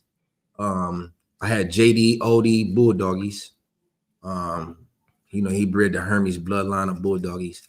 I just talked to him the other day. And then Courtney G, Celebrity CANE Corsos. Yeah, Courtney, I've heard his name a lot. A pretty good guy here. Yeah. Oh man, that was a heck of a dude, man. He actually other people, he was the first one to hand walk me through a litter. That really, he didn't try to take advantage of me. He didn't try to like, okay, this is what's gonna go, and then I'm gonna once I get my hooks in you, I got you. Mm-hmm. And I mean, a mentor is so important in this dog breeding world. Mm-hmm. Having a mentor, straight 18 years of all Bourbons. Oh wow, it's my 18th year. Yeah. And I'm really excited about the direction of the breed. I feel like we having some of the best dogs that we have ever produced. We getting closer and closer to arriving at the totality of the ideal working mastiff that's 160 pounds that is still capable of covering the distance. My mandatory distance is 10 miles. I'm pushing dogs 10 miles. There you go. And so I want to see a big 160-pound male that I can put all of those, I could shape him up like Bruce Lee. Right. And I think that's my goal. And we getting closer. Right now, I got a 126-pound dog that I could take 10 miles. I'm breeding this 190-pound dog to a lot of 120-pound females. Mm-hmm. And he got the look. That's my big boy Balto. He just is too soft for me. I ain't gonna lie. Like I go out and make videos with him and other dogs. He lets other dogs jump on him and do all of that, mounting and pumping and humping and stuff.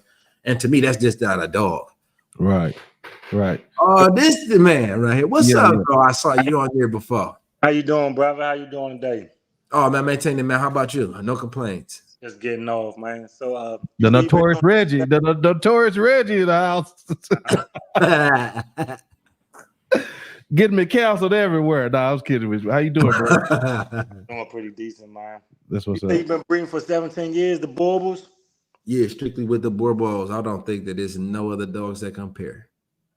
That's how I feel about the Corso. How about are you solidifying the bloodline right now? So my first 10 years, I did some strong line breeding, strong inbreeding. And that's where it makes me become like outspoken kind of against it a little bit, because I did have some successes. So like the dog that I established my bloodline with after I had got to so far down the gene pool, I had one dog in the litter that was blind, one dog that had some prostate issues, one dog that passed away. He didn't even make it to 2. And then I had the one bitch that I kept back. It was 4 puppies in the litter. So we going from having litters of 16. Now we down to 4. And this is with after some really strong, I'm talking about COIs like 28-30%. But I got my style, I got my type. And even this dog has some issues, like some skin issues. I had to have surgery. I had to have corrective eye surgery on the dog. She had 2 cherry eyes. But the bitch was a brood bitch, cornerstone for my modern foundation, for my modern bloodlines. And, she was very fertile. So I look at it, the fertility is big on me for a brood stock female. The bitch had 16 puppies, and I started breeding her. My big bro told me this from the very beginning. Go out, find the best males that you can possibly find, and then don't buy no puppies. You don't buy no puppies. you go out and breed to someone else's male, and then you pick, you're able to strategically place dogs in different areas and locations. And that's how you develop your, that's how I've been working towards developing my modern style of dogs. I've been including more popular. In the beginning, I just used my dogs exclusively, and I did that for about 10 years. And then the other thing is the dogs got a much smaller too. I was getting 130 pounds, 120 pounds on the bitches. And that's pretty much where my bitches is at to this day. I got some that's 140, but yeah, so that I feel like I had some great successes. I have more, if you look at 1 out of 4, I have more failures than I did successes. Right. I even have my cousin trying to breed a blind dog from that litter. I'm like, bro, he's like, man, well, you got the sister. I'm like, bro, the dog is blind. All right. We can't take a chance like that. You know what I'm saying? The dog is looking up in the sky. So, it served me well, but now I'm in pursuit of including the more modern genetics. So like your stock, where you get the stock from? Was it like from here, or did you like import in? Or my first 3 dogs is all imports. So I got 3 different families. I got one that's more of a blend, the Baden Borbal, the one that I talk about. It was 103 pounds. He came from 6 generations of tested and healthy hips, 0 hips, high hip scores. He was only 103, 106 pounds. Then I had another dog that was very strongly bred on some of the foundation dogs that was popular producing in South Africa. That was a Dopper Greek, and she was a Cornwall granddaughter, which was the first perfect Borbal in 80-something, right? Or in the 70, 90-something. He was one of the first. He got the first 100% on appraisal. And then I also imported a female. Well, I bought an import from my man STL Borbals in St. Louis. Had imported a dog. He had got turned off by the appraisal system. He had one of his dogs that he had brought from this very prominent breeder. Somebody that had went in and talked against him and got them to disqualify the dog. And so he was turned off. He left a bad taste in his mouth. But I was seeking out this particular bloodline because in my research, there was no alternative bloodlines to breed to in a Borbal breed. It was all of the dogs were related or coming from a very select few breeder, select few dogs. And so I went and I sought out this dog was a pure Eysterberg. And I noticed, in my studies of research and pedigree analysis, that anytime they had, and the Borbals is very different. I don't know if it's like this in the Corsos, but anytime that they included this, a varied pedigree, and it had this Eysterberg on one side, on the bottom or the top, and then they had like the Dopper dogs that was producing phenomenal dogs, freak of natures. So that was how I chose to, pursue the dogs that I liked based off of what I was seeing. And I said, well, let me get something similar to that so I can produce like what I'm desired. Gotcha.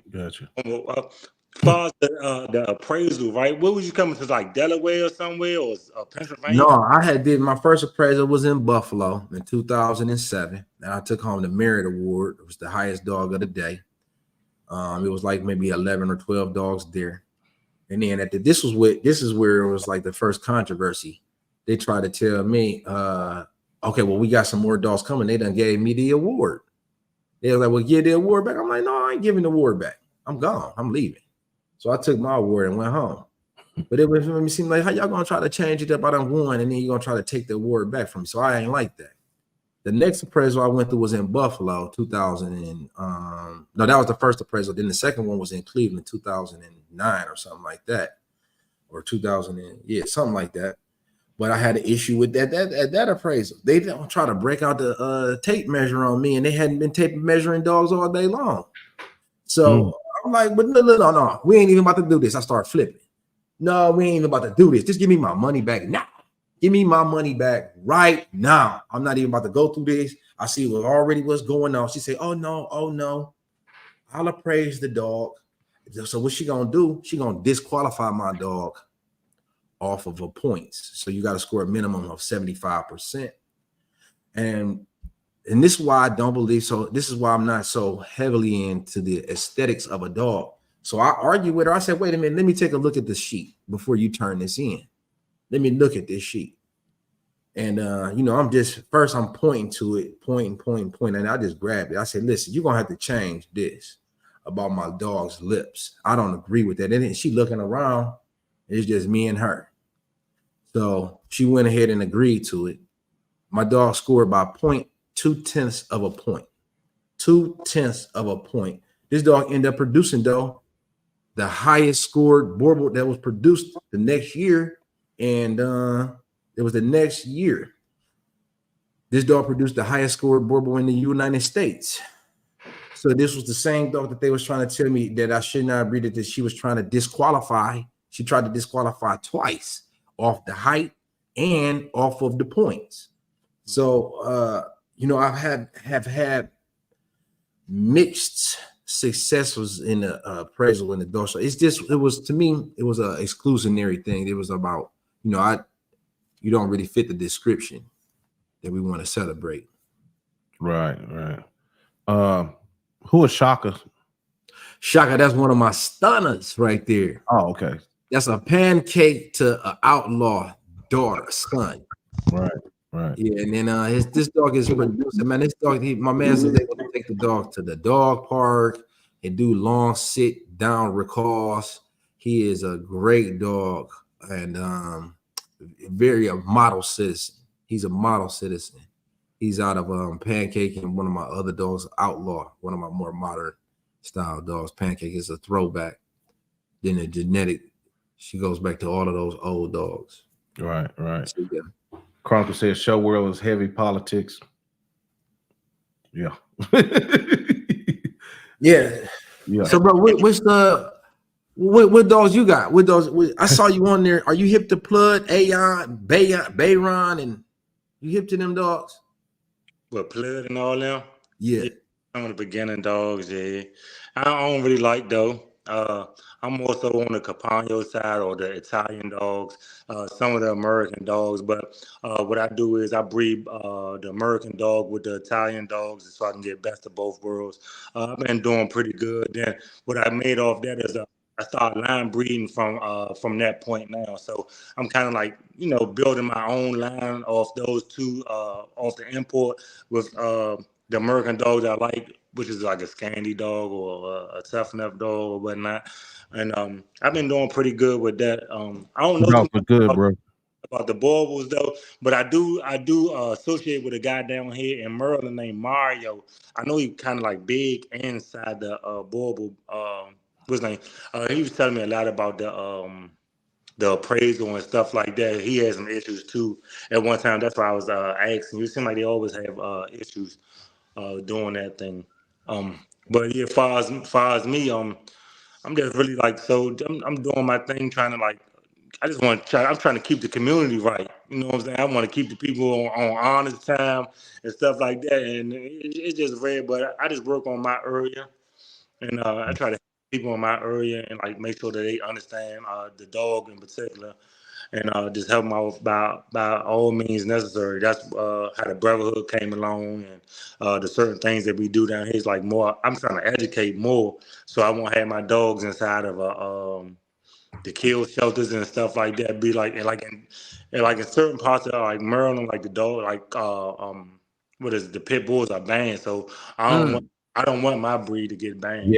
Yeah. That's why it's important that we do the right things by these dogs. Let me ask y'all something. What are your thoughts on the new CDC rules on importing dogs? It's like it's about to be over. That's a funny thing because the longer I know from my experience, like because I was getting my dogs shipped in at like 12 weeks, 10 weeks, 10 to 12 weeks, and it's kind of like I wasn't paying a lot of money. Like even like from the COVID and all that, the prices had jumped up real high. Mm-hmm. That's why I just backed out. I said I got enough what I need. I could just breed off that and like off of each breeding I do, I kind of like hold the dog back. You know what I'm saying? So I'm working off the lines that I invest. So I'm trying to build them lines to be like top notch if I can. That's right. Yeah. Yeah, so yeah, I was about to import 2 over. I don't know now. Man, Yeah, I don't know if it started yet, though. I don't believe. I start July the 1st, but Yeah, you got to. yeah, you know how that goes. Yeah. But My thoughts has been it's the importing is so risky. And then it's not really, if you think about it, it's not really in the best interest of the country of origin to ship the best dogs, whether it's Italy or South Africa. If they sending over the best dogs to here, then there is no need for us to go over there. So they not, I don't expect, and rightly so, I would not expect for them to send over their best stock. I like to hand pick a dog. Like I like to go over there and see your yard. I don't want the dog that you're trying to push on me. I don't want the dog that you're trying to show. I want the one that's tucked off in the cut. my man Yeah. did it. He flew over there and picked his dogs out the litter. I think it's Limelight Kennels or something. Yeah, Dennis. Yeah, Dennis did that. And Dennis went to Italy and went over there and picked his puppies out of the litter, like and Yep. put them. He sure did. That was the best thing to He do. sure So, did. And Dennis a bad mother, father, sister, brother. yeah. That's a breeding son of a gun, boy. He got like some of the similar lines that I have, and he doing the exact same thing. He's doing the American with the Italian, and just and like it's almost like you got to start over like from scratch, like to build the line or whatnot. But you know, you pick the right stock and do the right things, man. You'll produce some good dogs. You're not gonna win them all off the break. Like in the beginning, like you're gonna have some mishaps, like some not gonna work out, but you gotta build on what you can. Like one of my litters, I waited for at least like 5 to 6 weeks before I even like put them out there. Like let the customers pick. I picked what I wanted out that litter first and held that back. So I'm trying to build my stock, but I do sometimes I put my best dogs out. I give them. I mean, when people want them, I let them get them because it's a rep. But I'm doing so. Exactly. I put my best dog. I try to put some of my best dogs out, and I do hold a lot of them back. But having partners and good men that I can like go back and forth with, like between dogs and stuff. I utilize that. You can't do it all on your own, so I try to like gravitate to other people that's doing a lot of good things. Like Dennis, I know I got Dennis in the back of my mind that when it's time, when I breathe too tight, I know I can go to Dennis and out. Yeah. If I don't get these dogs from overseas, I want it. I might. That's Dennis, probably where I'll be going, because we was talking about this earlier. You wasn't here. Dennis got some. He got some good temperament stuff, but bro, them dogs are structurally off the chain. Yeah, structure is key. But yeah. Dennis like to show. He show a little bit too. Yeah. Like more like show, but like you say, like they got great temperament, like the structure, the type, like the look, the vision, like is portraying a great dog. You know what I'm saying? It's be like that's what I want. Like that's what like when they see that dog, like damn, I want that. Let me say something too. I'm gonna get y'all thoughts on this. When I was starting to look overseas, before even I got to them, I think we had an episode we talked about how you talk to breeders overseas. You can't show that you're a novice, or you got to ask the right questions. But what I would do is before even I got to that breeder, I would try to put that Facebook puzzle together, figure out who had the dogs. You know what I'm saying? Who had his dogs? How were the dogs? What size of dog? Can I see pictures? I'll get as many people as I can. I'll make my decision. Say, okay, I think I'm gonna fuck with him. Then I go with. I want to know how the character of the breeder, how he is. So, but the dogs I have shipped. Oh, I hadn't shipped any Corsos over, but the dogs I used to ship Frenchies over. I used to ship. I shipped my Central Asian Shepherds over. Bro, I was very impressed with everything I got. Everything I got from over there. Where was you getting them? I got my shepherds from Polina Simic out of Serbia, and then I was getting the Frenchies from a judge named Miss Lazik, but I was shipping them over the Frenchies as adults. Okay. You know what I mean? Yeah. Yeah, I've been hearing a lot of good things about Serbia, the UK, in terms of the way that they do their dogs, breeding and stuff. It's governed. You still like I built a relationship with my person. You know what I'm saying? You got to. I talked to her for at least like 15 to 16 months before I even sent any money. Like just talking to her, getting her her thoughts and opinions on the dog and stuff like that. Just like really really just locking in with her. Like we're so locked in with her now. Like on her birthday, she called. Like, how you doing, ready? Or just call for the wife. Stuff like that. And I haven't spent no money with her, and we still like good people. Like it's been a while as I imported in. Like even Mike Bocci or it's Michelle Bocci. It sounds like a woman's name, but it's really like Michael Bocci. The guy, it's like he texts me like, oh, if I do a litter or something like that, he's like, man, that's a nice dog. Like I got to translate it in English from like use the app. I copy and paste it. Like that's a good dog, like stuff like that. So I try to like build a report with them first before I invest into what they doing. And my only reason that I seen the dogs working, like they were sending me videos, like look, we on the farm, like you could see over there, we could FaceTime. That's all good signs. If you FaceTime, they talking to you on the phone and stuff like that. Like I will go, like I will invest my money, my time with these people because giving me the same in return. So yeah, it's very risky to import because you don't really know who you're dealing with. So that's a big factor. Some people getting scammed out of money and stuff like that. So you always, like build report and like the Facebook help. As long as these people answering the FaceTime and like I got addresses and to people in other countries. Like I got like even like I use the lady Anka, aunt, her father, her son. All these are friends of mine, and like I could text with them and stuff like it. But like she let her know like okay, Reggie, I'm taking the dogs to get cropped, or I'm taking to the shots. Like she let me, I could pick what breed I want. That's good. Yeah. What you want? Which one you want to do? I was trying to get an import female shipped in that's pregnant. I kind of like I didn't go through with the procedure though. Right. But that be the better thing now instead of just getting a puppy shipped in. Like if you breed it from wherever you're importing from, if they let you like purchase a import female that's pregnant, that'd probably be the best route. Yeah. You're right. Reggie, Mr. Loris has a question. I got a question for you, Ironstone. What do you think about 12 Titan Kennel? 12 Titan Kennel? Yeah, but no response. Yeah, don't don't do that. Nah. But nah.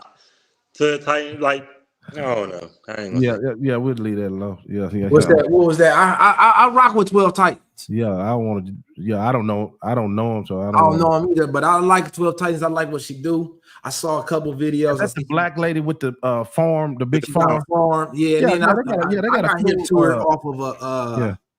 She had a PVC with a bunch of hanging toys for the puppies, and I was really like blown back. Yeah. That was the first time I probably saw that about 6 years ago. Right. I've been on that stuff with the toy, like doing the test, like the temperament test, like with the toys and put the bottles, the balls, the cap guns. I do a lot of different things, like doing like the temperament test. Like that's a good thing that she was doing. Like I mean, I just don't like I don't know her breeding. Like I mean, like she got like I got siblings to her dogs. I got siblings, like so. Every time she kind of like imported a dog in back then, I was doing it at the same time. Me, her, and there's a guy in California. I forgot his name. Spanish guy. I forgot his name though. But like, I got siblings to her dogs. Like, I don't know how she breeding. I don't know if she understand. Like, she do got a heck of a YouTube channel. Like, she does. She got a heck of a YouTube channel. Show for so you know what I mean. I respect her. I don't got nothing bad to say, but I just don't know her program. We. I don't know how she. We don't comment too much on other breeders because I don't know them. You know what I'm saying? Yeah, I just look at the content. I don't know. Yeah. I can't say speaking to people. I'm not into that. Because a lot of people say this and that, You don't know if it's true. I'm sure people say this and that about me. For sure. And all that old shit. I don't even get in that old bullshit. Yeah, But, no, we ain't gonna fall off into that negativity. Yeah, but I do like, you know, from what I can see of the channel, the involvement with the dogs, the fact that they on a farm, they involved with livestock. I think that that's really important. You know, the dogs being assimilated to working with different kind of animals. She's showing that I mean, it's just a level of care. To me, that's what she did a tremendous job building herself. Yeah, online. I mean, shit. I don't know how many followers she has, but man, it got to be a big amount. Oh yeah, so shout out to them. You know what I mean? Bro, I think it's about time, man. Do you want to tell everybody how to get to you? Over me? Yeah. Y'all can just call my phone 216-244-2088. What's your social media though? Oh yeah. Just call me, man. I'm on YouTube, Instagram, Facebook. Borbo breeder, exotic Borbos, Borbo breeder. How many calls do you get a day dealing with these dogs? Man, probably about at least 9-10 dog calls a day. Mandatory minimum. And I take every one. I take every call and I talk to every person. You should. That's how you engage with your people. Some people like some people just don't know about the breed. Got a lot of questions. They may be a potential customer. So I like to talk. So I'm gonna talk about the dog to them. I'm gonna help them out as much as possible. Even if they don't get the dog from me, I'm gonna try to give them as much information as that I have to make sure they understand. You know what I'm saying? So yeah. But I tell you what, my wife be looking upside my head with all them phone calls. You know, I might have to start as a hotline. We might start to get paid for it. Maybe they won't say that. Yes, though, how's the balance though? Like family, dogs, and stuff like that. Do you get enough balance or like I've been fortunate. I've been fortunate, bro. I've been a entrepreneur for a long time, and so I've been my kids ain't never been to pre daycare. Been able to work from home. I've been able, when I started back working for other people last year, I just got, a decent setup. I work 7 days on, I work 7 days off. I won't go 40 no more. I don't do it. You know what I'm saying? I don't bit off that forbidden tree. So I get plenty good time with my family. Yeah, that's difficult for me. I got 5 daughters, wife. Luckily, I got the 2 properties on the same street where I got my house and I got the family house. It is very difficult though to balance because you want to spend you don't never want your phone to have more pictures of the dogs than they do the babies. Yeah. But you know what? Like my lifestyle, my kids come with me to work when I was, I was able to bring everything with me. I'm busy. I'm busy every day. Yeah. Because you got businesses, you got dogs, you busy. Busy. I try to make the best use of my time and I don't watch TV. The contest is like for the nerves to see how nervy the dog will be around like the pop. Like around my older dogs, I use real guns. I go back in the back and shoot in the air and stuff like that to just, just to get them like used to like the shooting. Like they just fanned it now, like. You know what I'm saying? So it's like they get used to it, so they won't be like fearful of shots or something like when it's really going on, like if something really going on, like they stand there to protect you. So it's for like nerves and stuff like that. Right. Yeah, you can use a real gun too. Yeah. The thing, have you ever noticed this though? When a gun pop, when our dogs see the gun, it depends on who got it. They be like ducking though. But the dogs, they know what time it is. They know what it is, though. One time, I had a situation. My dogs went down the street. Everybody in the neighborhood know I got dogs. They know these dogs come from me, so that they tell the police, "Yeah, that's the dude house down there. So and so and so. Go down there." So I get down. He come down and pick me up. Yo, man, you got some dogs? They say loose. I look in the backyard. They done took off. So I go down there to the spot where they got the dogs. They got the whole police force out there. Right, and they got the AKs, they got the shotguns, they got all of the guns, But my dogs is smart, and they like, wait a minute, they trying to throw them donuts and stuff. But because of them guns, the way that they was pointing them like they get, because police, the East Cleveland police, they shoot dogs. They don't even have a dog catcher. They just pop your dog. They don't even have a dog catcher. If your dog is acting up, they'll smoke it.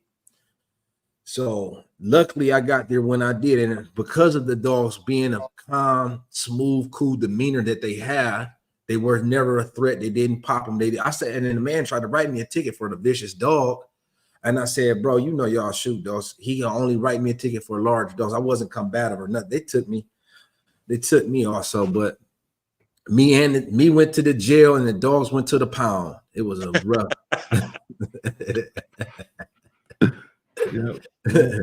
We got right. I'm in Ohio. Cleveland. Cleveland. Yeah, East Cleveland. This is for Cleveland. No, he said, Cleveland, this is for you. Yeah. So, man, I think we should go ahead and wrap it up. I want to do more of this. For sure. We should do this on a regular. Let's bring all our audiences together. Most definitely. Yeah. Most definitely. And you know, that way then they can get the information. The thing is about arming and informing the people with knowledge and power. That's right. That's real true power. You can make strong decisions when you got some good information. Right. Yeah. All right, fellas. It's been a good one. Much love, bro. And I'm looking forward to seeing y'all in the flesh too. Yeah, one of these days. You gotta put a dog show together or something. Yeah, September 21st. We got the Alpha Dog Showdown at the Coliseum in Hampton, Virginia. Okay. Yeah, it's the Alpha Dog Showdown. We calling out Corsos, Borbles, Pressers, Neos, Giant, anything. Y'all come on out, and we want to start touring. So, like, we could come to your area. We could come to Arkansas. I got big dogs in Arkansas. My man Byron Brent got two of my finest down there in Arkansas. I mean, let's just if it don't have to be that big. It could be something small. Yeah. Reggie's been known to help do that type stuff too. Yep. Let's get together off camera. We could do something. I got you. Okay, family. That's what's up, man. That's what's up. I'm looking forward to it. Get our information. Oh, yeah. I'll text you over his number right now in a minute. I appreciate it, man. Yes, sir. All right. Much love, bro. I really appreciate you having me, man. Thank you very much. Hey, man. I'm glad you came on. Give me the honor to have you come on mine too. Yeah. Most definitely, brother. Yeah. We'll do it again. Love, bro. Okay. All right. We'll see you. Looking forward to seeing some more dogs too, man. I'm looking for them NWAs. Oh, yeah. They coming. They coming. I'm telling you. All right, bro. Well, take care of yourself. All right. Much love, bro. Enjoy the rest of your evening. All right. You too, brothers. Later. All right. Peace.